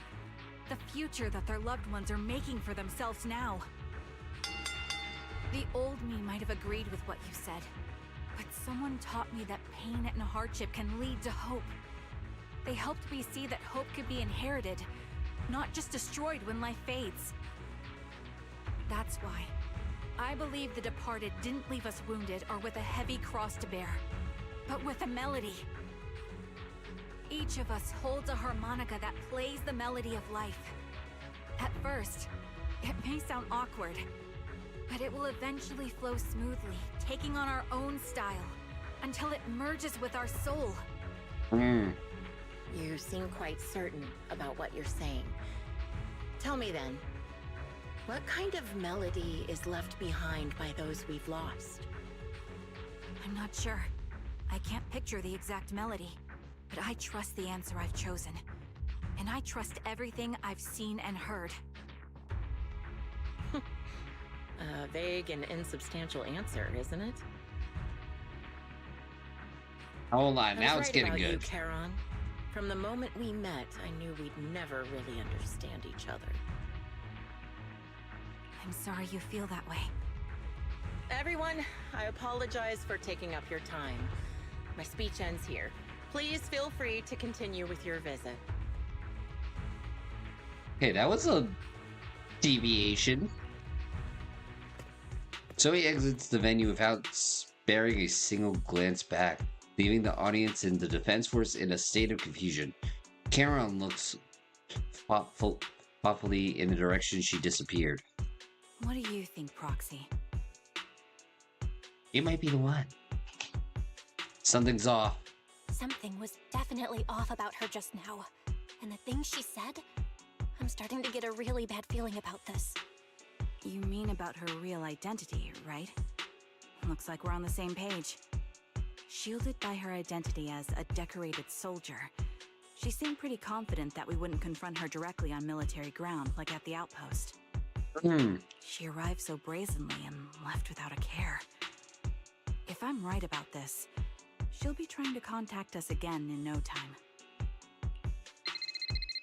Just as she finished her sentence, the phone rings again. Shepard appears on the screen as you answer the video call. He seems panicked and anxious to speak, but the moment he sees that you're in Scott Outpost, he swallows back the words and clears his throat. Looks like you're a little busy, so I'll keep it short.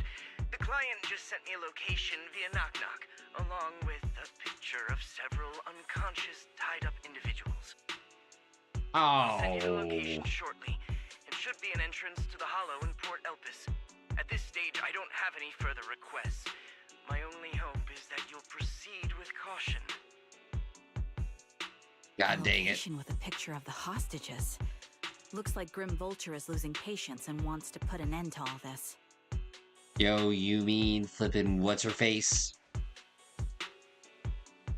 What do you plan on doing? Charon, what's your plan? With everything that's happened, no matter what you choose, I'll stay by your side till the very end.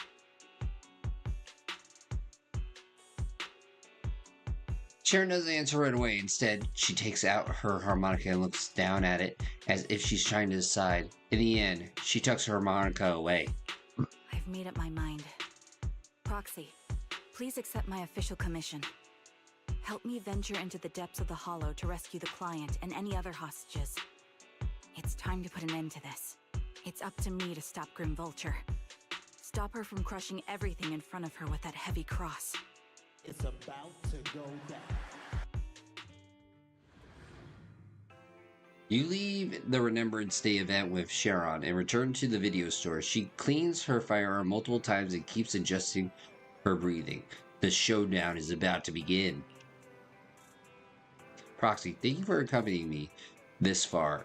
In the upcoming battle, Grim Vulture has already set up a stage filled with traps. We may need to brace ourselves for a tough fight. Do you have any strategies in mind, Sharon? To be honest, there isn't a fully viable strategy. The opponent is a sniper and can keenly anticipate the timing and trajectory of each of my shots, dodging in advance. Entering a battle pre-prepared by such a formidable enemy alone, it's foreseeable that she will continuously occupy elevated sniper positions, relentlessly targeting us, while we have very few opportunities to land a hit on her. Wouldn't that mean we'd be easy prey? Theoretically speaking, that's right. In a sniper duel, the one who falls to secure the best vantage point or exposes their position is always the loser. But I believe there's still a chance. In our previous fight, I could sense the pride and the impatience of Grim Vulture as a sniper. I'm not sure where that impatience comes from, but that pride is definitely something we can turn against her. I believe she would never accept the idea of me surpassing her in sniping skills. If I can outmatch her at a critical moment, she will lose her composure. That will be the only instant she exposes a weakness. Proxy. This is the strategy I've chosen. Grim Vulture may indeed be the superior sniper, but I will surpass her and make this strategy succeed. To win this battle despite the overwhelming disadvantage, please entrust your back to me. Proxy, I need you as my companion to support me. Yo, entrust your back to me as well. Yes, I will. I will protect you, so please provide me with your guidance. Alright.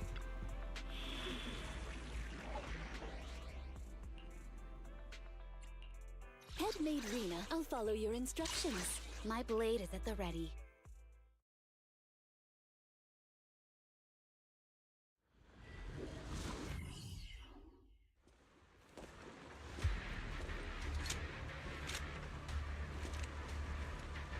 Okay, let's Charon, do look. this.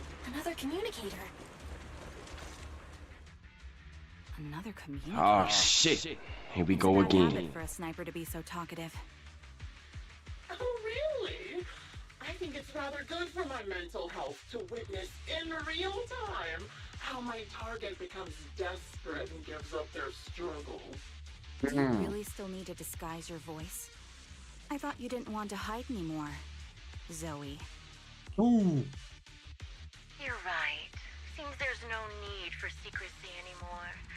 I, Zoe, the sniper known as Grim Vulture of Nemesis Squad, send you my regards. Zoe. No. Grim Vulture. You, like me, were one of the advanced troops deployed to suppress Hollow Zero right after the fall of the old capital, right? Not Cortez and Impera squad.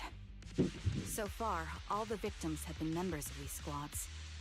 They were initially supposed to enter the Hollow to reinforce the advanced troops. But Nemesis, your squad lacking reinforcements, lost everyone except you in the fall of the old capital. You blamed their deaths on the absence of reinforcements and sought revenge on them. That's my conclusion. Just like me, the fall of the old capital left you entirely alone. A sniper, the sole survivor, a mere pawn abandoned by the military. Don't you think we're very much alike? The Impera squad member, Nathan, the one you're searching for, he pleaded with me to let him go when I was about to kill him, saying he had to see you no matter what. That's how you caught my attention. Huh? I let him live to get all sorts of information on you. I was so curious about you that I even set a trap, disguising myself as a victim to get closer to you. It turned out we share the same story. Yo, so ironic. We even got the same PTSD symptoms. After all these years, we still see images of our teammates before they die. It's impossible to erase them from our minds. Call a doctor! It's just, you use ridiculous fantasies to numb yourself, chasing after illusions of your squad mates. Well, I can't afford to be as naive as you. One night, when I was overwhelmed with the unbearable images of my comrades' deaths, vomiting and crying, I finally realized the meaning behind their appearance before me. Huh? They were pleading with me, pleading for vengeance against those who abandoned us, begging me to destroy the repulsive, hypocritical new order of New Eridu. So, I carried on their will. I began kidnapping targets and sniping them in the Hollow, watching as they became corrupted and died in despair. Do you really think this is what they'd want? What else? Would they want me to be like you, playing at a game of finding my missing squad mates, accepting their deaths when I'm done playing, and then forgiving the very enemy who killed them? What a noble and virtuous gesture! Forgive on behalf of fallen comrades, coexist with New Eridu's order, and live peacefully among cowards. It's precisely because you and I are so similar that this hypocritical and cruel attitude makes it even harder for me to forgive you. After our first conversation, I was certain I must end your life myself to prove I'm right. Wrong. That's exactly what I wanted to say to you, too. Because we've suffered the same hardships, I can't accept the path of destruction you've chosen. Jesse, Aaron, Nathan, the client I've been searching for, and any other targets of revenge you've set your sights on. They all feel regret and struggle over the choices they made back then. Big Jim, Little Jim, Slim Jim. But you can't see any of that.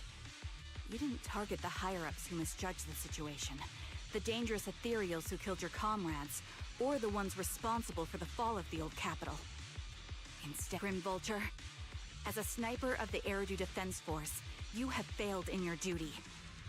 To preserve the will and hope left by my comrades, I'm going to put an end to your actions right here. That suits me just fine. A sniper should let the gun do the talking. Make it to the deepest part of the Hollow alive, and I'll meet you with nothing but raw malice. Congratulations on giving your pinpoint away. Alright, let's do it. Since you made it here, let me reward Yo, very moody. you don't know. Nox, Cartus, Impera, and many other squads. Did you know the reinforcements that were meant to back us up Nani.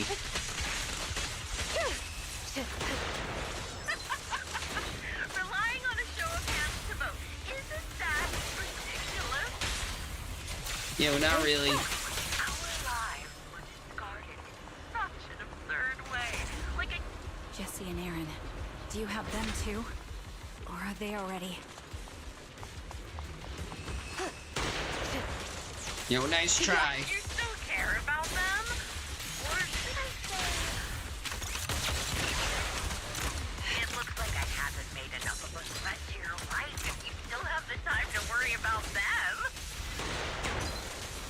Quick shot! Oh, dodge. Why not leave their faces hanging as an unsolved mystery? Meta.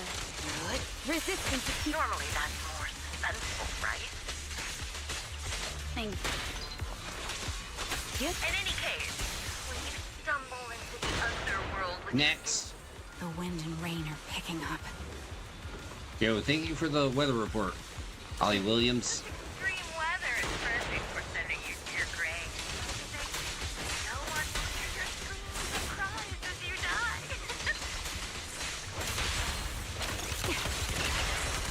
Yo, why does every anime villain in these games just go crazy? Such By the time the rain stops,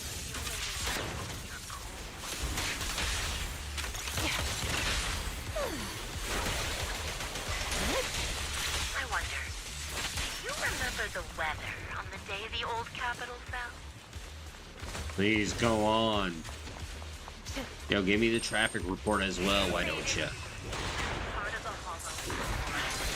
Ah! Such determination deserves praise!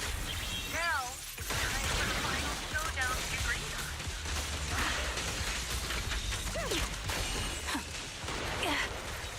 Yo, technically, he did get shot. Only way to put it. What sniper would ever confront their enemy head on?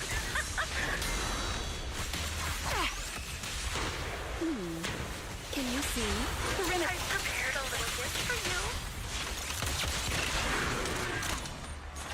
I made this dangerous material by abducting and corrupting a high-ranking officer. What?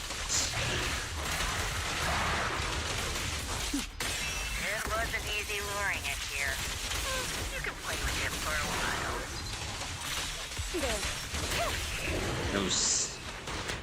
I'm sorry, but...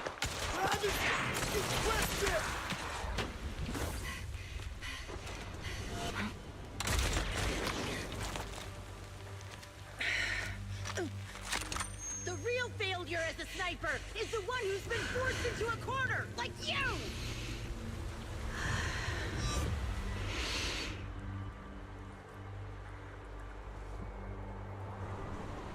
The wind. Oh?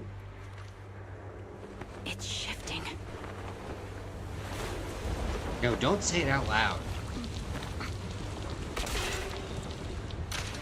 I won't fall for your distractions so easily. What? I will surpass you with my own melody of victory. And let the wind be the opening notes.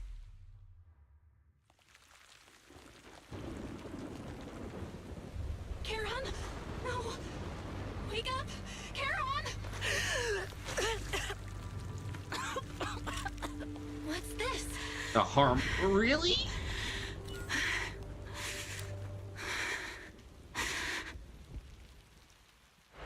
Yo, Karen had a 50-cent pulled on her. And for those who don't know, Curtis Jackson, aka 50 Cent, survived because he had 2 nickels in his pocket while he was shot at. After the gunshot, the hollow falls silent once more, leaving only the countless biting raindrops, attempting over and over to wash away the scent of blood and oozing from the wounds of the defeated, only to fail time and time again. The loser pays no attention to her mortal wounds, only staring at the distant horizon as though salvation might be waiting there. Sometime later, the victor has climbed the steel and stands in front of her. They stare their lost they share their last words while the defeated still has the energy to converse. Just you? Where's your friend, the proxy? The proxy went to rescue the hostages. I want to speak with you alone. A sniper should always monitor the changes to their surroundings, factoring the environment into their tactics. Being blinded by the intent to kill and failing to take this into account was your downfall. Didn't expect to be lectured by a youngster. What a Youngster? disgrace. Go home, boomer. When my view was blocked, I realized you'd used the visual blind spot to reposition. So I adjusted my aim accordingly. But I still couldn't hit you. Your prediction and accuracy were spot on. I was just saved once again by this. By both this harmonica and by my former comrades.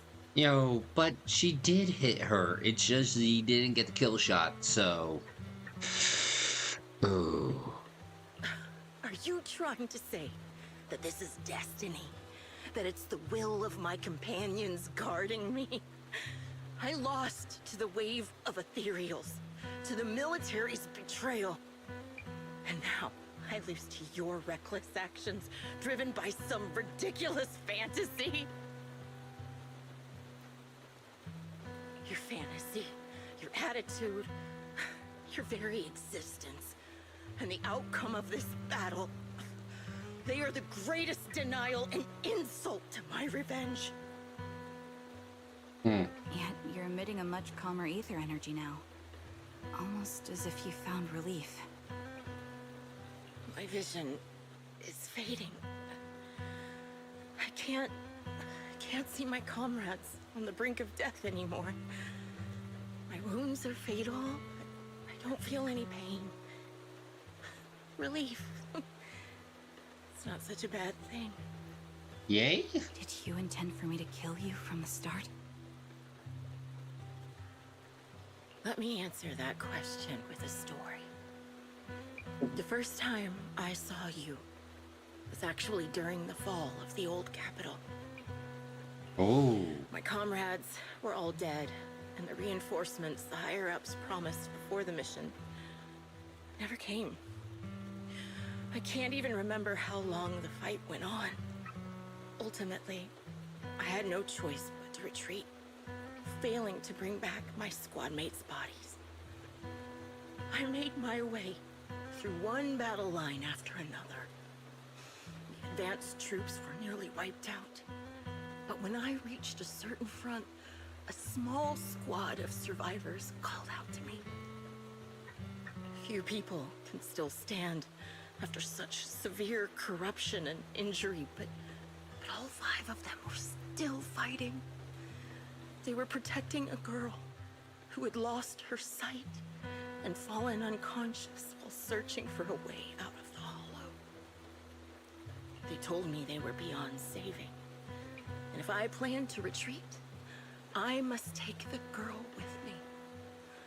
I couldn't turn down the last request of a group of heroic soldiers about to die in battle. Your comrades entrusted your life to me. I was the one who brought you out of the hollow. Well, this is awkward. You already know what happened afterward. It didn't take long for you to leave the defense force after you came to. Just like me. I developed PTSD so intense that sometimes I couldn't even hold a normal conversation. But for me, the hardest blow was the death of my squad. To an orphan like me, they were family. If the reinforcements had kept their word and provided support, they wouldn't have died for nothing. Don't you ever have that thought? No. To say I don't would be a lie. But I think deep down you know, from the moment we stepped into the Hollow, there was no way we were getting saved. Given how quickly the Hollow was spreading, and the ever-increasing number of Ethereals, it would take the sacrifice of countless Defense Force troops to suppress it. It wasn't something that could have been accomplished in such a short time. The reinforcements would have only been a drop in the bucket. More sacrifices without results. Canceling the reinforcements, sending the advanced troops to rescue as many civilians as possible to minimize casualties. I think most commanders would have made the same decision. Needs of the many versus needs of the few. Yo, Spock in the house. Objective and cold logic. I understand it, of course. But when you see members of the reinforcements living happy lives years later, can you still keep your composure? I couldn't. Even if the chance was minuscule, I wanted my squad mates to survive. But they turned that chance to zero, and still have the nerve to embrace a peaceful future. I can't help but resent them. By the time I realized what I'd done, I had already taken several lives. Nathan. When I tied him up and was about to kill him, he begged me to spare him, saying he had something to give you, no matter what. That was when you re-entered my line of sight. Ooh, I think timing. I've said this before. We're very similar. Yet we have completely opposite beliefs. After meeting you, I became even more certain. In the face of suffering, I chose destruction, while you were destined to choose to protect. But you're still entangled in your obsession with your squad mates. If this continues, you'll eventually sink into a void of despair. Your hope is like a bubble, ready to burst at any moment. The version of you I want to kill is the complete one, who can firmly reject my answer. If you haven't found your answer yet, then I'll be the one to push you forward. Lady, you're about to die. I kill you, or you end me. Either way works. But after seeing your growth, maybe I'd prefer you to step over my body. That's the final answer. Why? Emptiness and doubt. No matter how many targets of my revenge I took down, nothing changed. Aiming my gun at former comrades, drowning in hate and rage, all it left was a hollow emptiness. But you're different. You've gained unconditional trust from the proxy. You have the courage to fight through my trap. And eventually, you'll have a melody that's uniquely yours. My belief has faltered. I finally remember. My squad mates were fools, just like you. You're right. They would never want me to become this way. And talk about carrying their cross. But in truth, I never carried their will. So be it. Take the hostage and go. Villain stained with the blood of others deserves nothing but a miserable end. I'm looking forward to how long you'll be able to protect those in front of your eyes.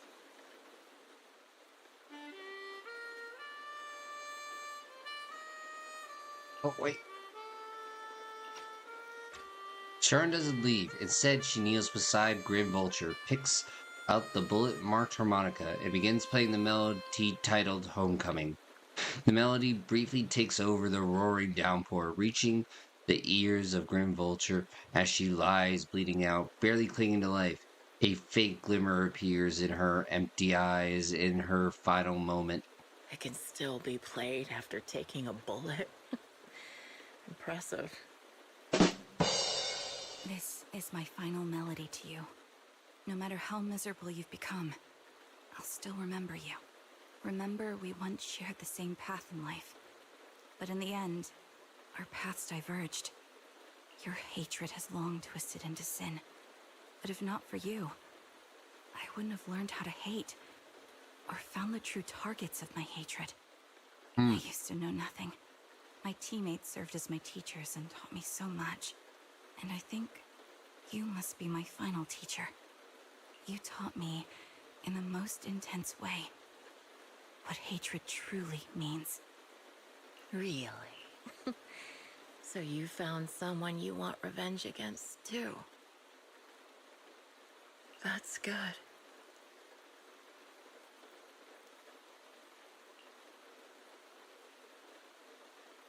The melody of Homecoming plays on as the girl endures the agony of her ocular rejection, struggles to make the harmonica notes rise above the sound of the rain. As the last note fades amidst the relentless downpour, the defeated one takes her final breath.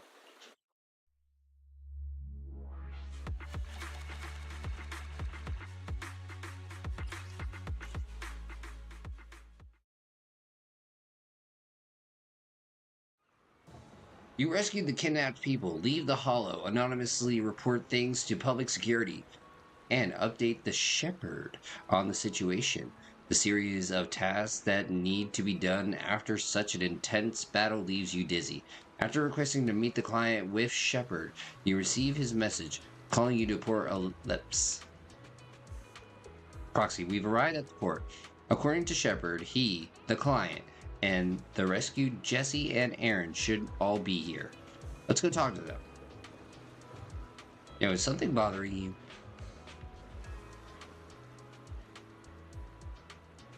Oh, Proxy, you notice, even though we defeated Grim Vulture, I still can't seem to let it go. Just as I thought, when the winds changed and the falling banner blocked her vision, she could have retreated, waited for her sight to be clear, and then resumed sniping. If she had done that, I would have no chance of winning. But her pride wouldn't allow her to take an action that implicably admitted her tactics were inferior. She still chose to engage in a shootout with me despite the blind spot. Doesn't this prove that your strategy was successful and that you're superior? But after realizing that she actually wanted to die, I started to wonder, was my course of action something she deliberately led me into? I would find a way to break her trap and create an opportunity for a reversal. And she was waiting for that moment, ready to test whether I had truly surpassed her through a direct confrontation. I believe that was her intention.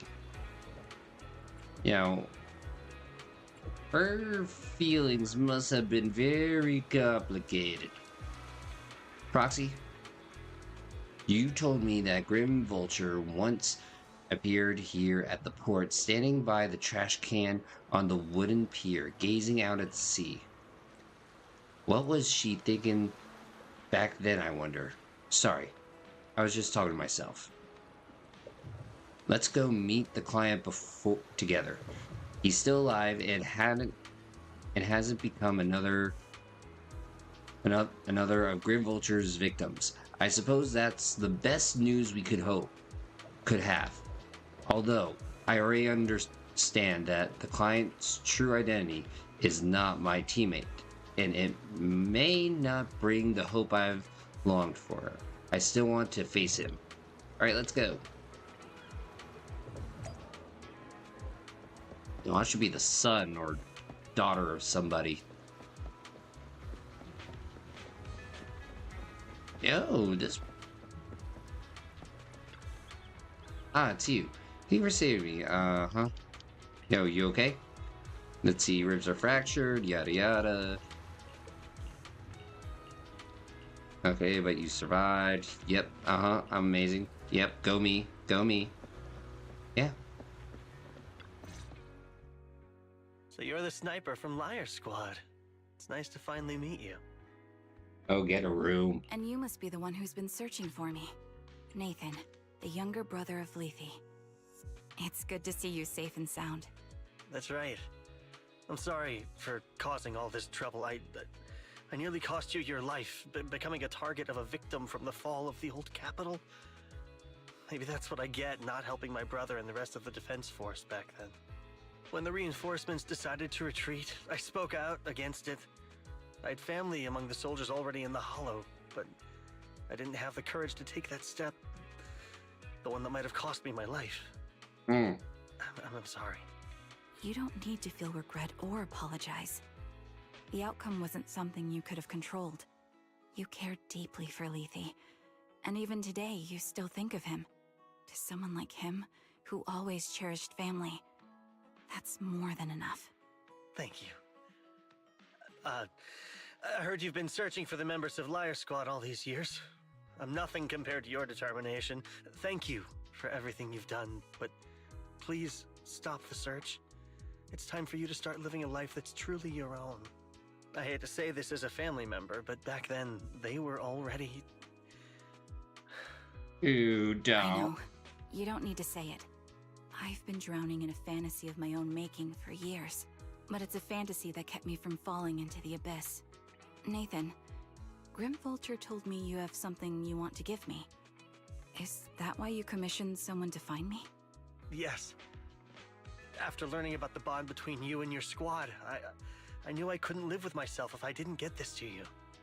So I got on my knees and begged Grim Vulture, even playing this recording for her, hoping it would move her. Regardless of how things unfolded, what matters is that it wasn't destroyed, and I'm here, alive, to hand it to you.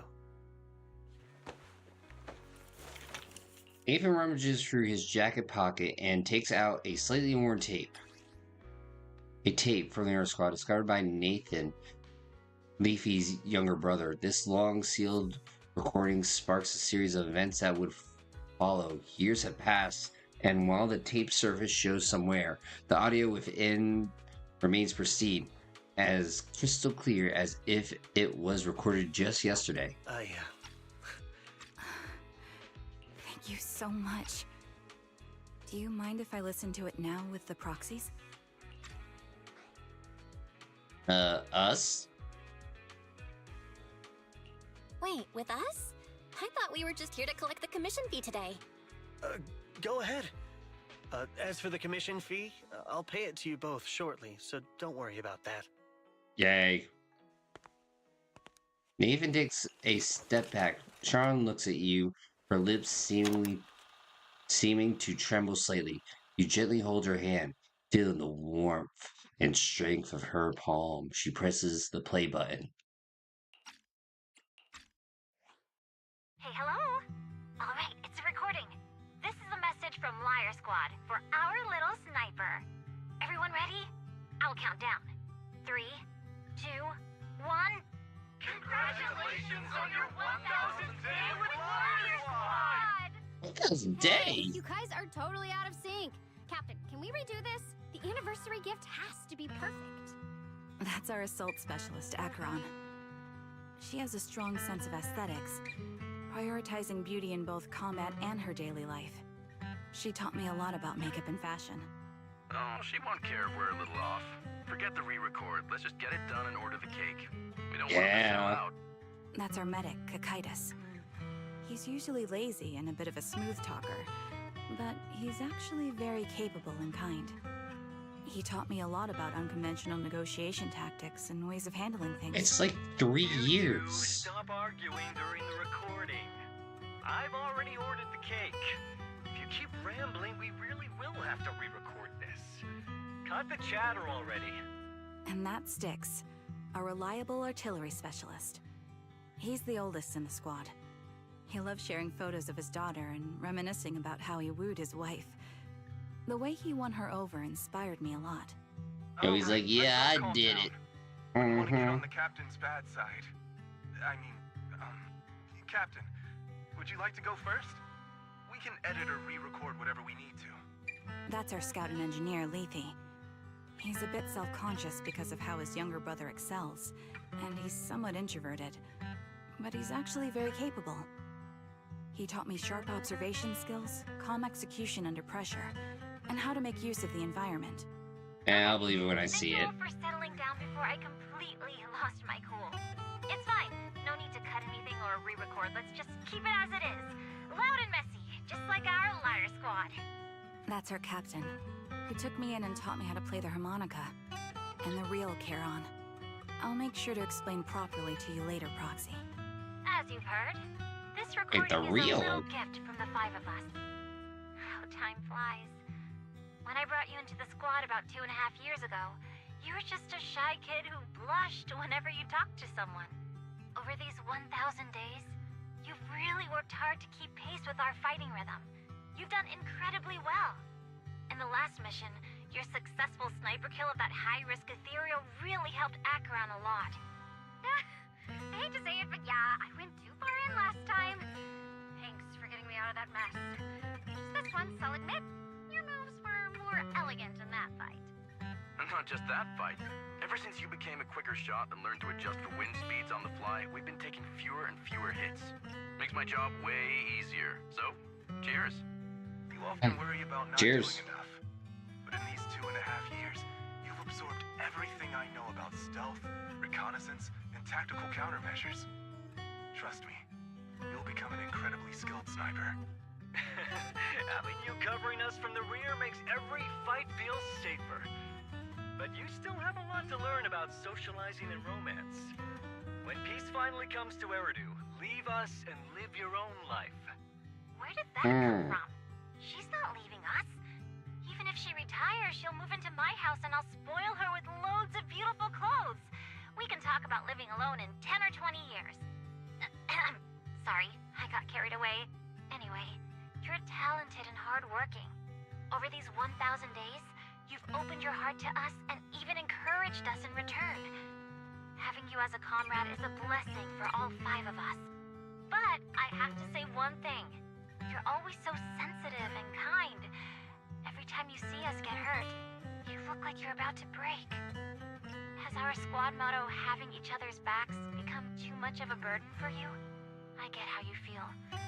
When your squad mates trust you with their backs, your first instinct is to protect them, right? But that's not the way it should be. No one can shoulder everything alone. Don't try to carry everything on your own. Choosing to fight on the battlefield is my resolve. Feel it. Share yours with me. And when it's your turn to watch my back, I'll give my all to honor it too. As long as you fight with all your strength, there's no such thing as failing to protect something. Because your will... Yo, this little, like, happy 1,000 day has turned into a flippin' TED Talk at this point. Try to trust in us, just like we trust in you, no matter what. I've struggled with that kind of thinking myself, but I eventually made my way through it. All this talk of camaraderie, of keeping each other safe, it's like a harmonica melody scoring our time together. Even when things change, our tune will go on, and that's enough. Exactly! Honestly, I'm sometimes terrified. Afraid that someday, you'll blame yourself for failing to protect us and fall apart. That's why I wanted to record this message. Please, don't try to bear everything alone. Maybe you can start relying on us more, fully entrusting your vulnerable side to us. Our will has long been intertwined with yours. We're comrades. This is getting way too sentimental. It doesn't feel like me anymore. Anyway, we just want to see you trusting your comrades enough to share your burdens, even if it isn't us. Finally, we'd like to give you the song that's closest to us. If what we've said is hard to understand, just feel it through the music. Please, enjoy my masterpiece, Homecoming. Yay! The open set plays a familiar tune. It sounds crisp and clear as though it were just recorded yesterday. When the music fades, the tape goes silent. You turn to the woman who calls herself Charon as she desperately wipes away uncontrollable tears. The harbor wind ruffles her hair, and then, at last, she lifts her head. Proxy, do you remember? I was once terrified of seeing the look on their faces. Yes. Can you see them clearly now? Yes. Crystal clear. As if I've returned to the exact moment of parting. Wait a minute. That's the That's the one that we fought in on the Hollow at Scott Outpost. So this is our last glance. This is the answer you wanted me to find. Oh, they're corrupted. Thanks, guys. For everything. They saved her. After meeting with Nathan, you spend a long time with Charon at Port Ellipse, letting the sea breeze wash over you. You don't say a word because you both know it soon will be time to part. As the temperature begins to cool, you head back to 6th Street with her. Proxies. No. Lies. Belle. I've troubled you two a lot these days with my personal affairs. Words can't describe what you've done for me. It's no trouble at all. To be honest, Belle and I have been a bit lost lately because of some personal matters. Oh, it's like you two helped each other out. Exactly. We got something out of the experiences we shared.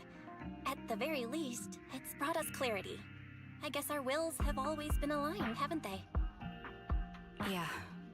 When I was trapped in self-doubt, unable to get out, I'm glad you were there with me. That was close. You're right. We've already entrusted our backs to each other as comrades. And because of that, because we are comrades, please, hear me out. Maybe you've already noticed. I'm sorry, but I've been keeping something from you. Charon isn't actually my codename. Nani. As I mentioned before, Charon was my captain's codename. When I met both of you for the first time, I didn't want to tell you my codename, because I thought someone who couldn't protect their squad mates had no right to one. So I lied. Captain Charon was an orphan like me, with no family to mourn her. I've been using her codename because I may be the last person in the world who still remembers her. But I understand now. If I want to keep moving forward, I can't keep hiding behind a lie. My true codename is... Wait, hold on. Her true codename is...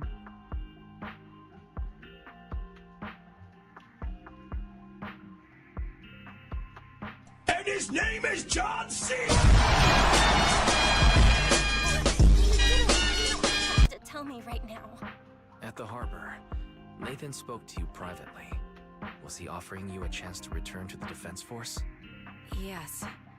He said he still has a friend in the Defense Force who's currently forming a new squad. Ooh. And if my goals align with theirs, I could consider joining them. So, what's your decision? Where will you go next? After everything that's happened, I think I do share the same goal as that friend of his and the new squad they're building. So I'll head back to the new Eridu Defense Force and keep chasing my new goal with a new team. And your new goal is? Your new goal? Are you going to look further into the fall of the old capital? Yes. My encounter with Grim Vulture has made me realize this should be the true form of my vengeance. I'll uncover the real culprits behind the old capital's fall and make them pay for their crimes. If the ferryman who leads me to the truth demands a price, I'm willing to wager my life. I have a gut feeling the masterminds will reveal themselves again soon. To protect the city my comrades cherished and sacrificed their lives for, I won't allow such a tragedy to happen again. By letting the will to protect guide my hatred, I now have a clear aim toward the truth. That's exactly why we can't completely... That's exactly why we can't be completely honest with each other right now. That's what I thought. If that's the case, then for now, we probably shouldn't learn your true codename, or lean on each other too much. Are you saying we're on opposite sides? No, we might walk different paths. Those paths will lead us to the same destination. It's just that, for now, we can't say any more than that. And right now, we're still very powerless. To be honest, after facing an enemy as ruthless as Grim Vulture, we're reminded of our own powerlessness. Watching you fight back, almost losing your life to a bullet, that feeling, we're nowhere near strong enough to protect you, and we're not strong enough to open up about our pasts either. Sorry. A second thought or hesitation, Karen takes hold of each of your hands and brings them together at her chest. If this is your slightly selfish principle, I'll respect it. You were once my proxies, and I'll keep this memory locked away as something I cherish. If, as you say, our destination is the same, then we should continue on our separate paths, striving to grow stronger. The next time we meet, I'll reveal my true codename. Aww. I hope we can become true comrades. I want your presence to forever remain in the melody of my life. Deal. Yes, it's a promise. We'll meet again, Charon. You watch the woman who calls herself Charon walk further and further away. The Defense Force soldier waits for her at the end of the path. Hello. I'm the sniper from the former Liar Squad of the Chrysoberyl Division, recommended by Captain Nathan, originally of the new Eridu Defense Force's Obsidian Division, Impera Squad. Yeah, I heard about you from my superior. You're the one who dealt with the serial murders targeting the Defense Force, right? Well, the new Eridu Defense Force is ready to welcome you back. Yo, serial murderers, it was just one. Let me confirm a few details before taking you to base. Which squad are you applying to join? And did you have a code name during your previous service? I'm applying to join the Obsidian Division's Oval Squad. As for my codename, Trigger. I was Trigger of Liar Squad. Ah. Okay. Things have come to an end. Belle, do you think we'll ever see Charon again? For sure. Yeah, I hope so too. We must grow, get stronger, and gain greater power to face any crisis. When we reunite with her then we must hear her real codename. Exactly. However, after hearing about the connection between Charon and Grim Vulture, I can't help but feel a bit sad. Two people with the same fate end up walking completely different paths, becoming enemies. Belle, if we also encounter enemies who once experienced the same fate, but now walk a completely different path, with opposite goals, forced to be enemies, what would you choose to do? Yo, beat them in Mortal Kombat! Right. Our goal is clear, and we will never waver. If they truly stand in our way, Belle, I will fight alongside you to defeat them. We will prove our worth as Faithen. After everything that happened, I'm feeling a bit tired. You must feel the same. Right, Belle? We'll get more and more commissions from the shepherd from now on. How about we take a short break while we can? Take a break. Bring me a piece of that Kit Kat bar.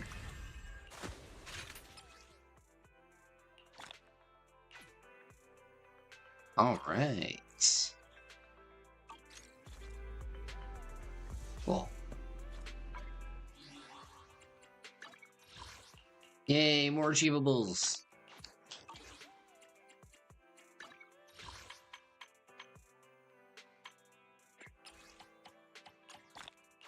Yo, and Gamba.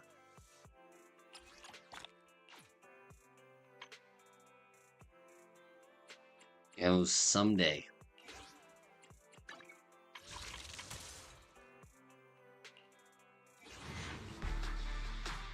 Alright, let's see.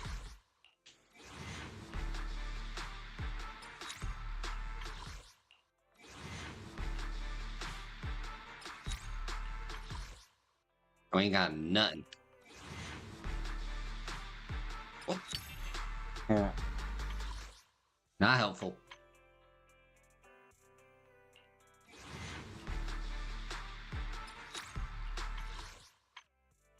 Yo, 15?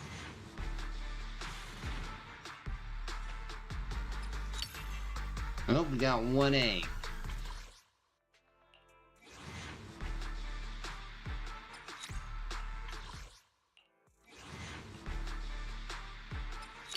Oh, another A.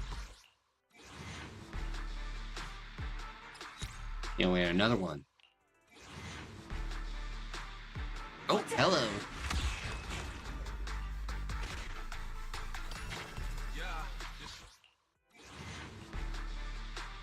And now we start back from the bottom. Alright everyone, have yourselves a great night. Remember, rest easy, stay cheesy, and I will see...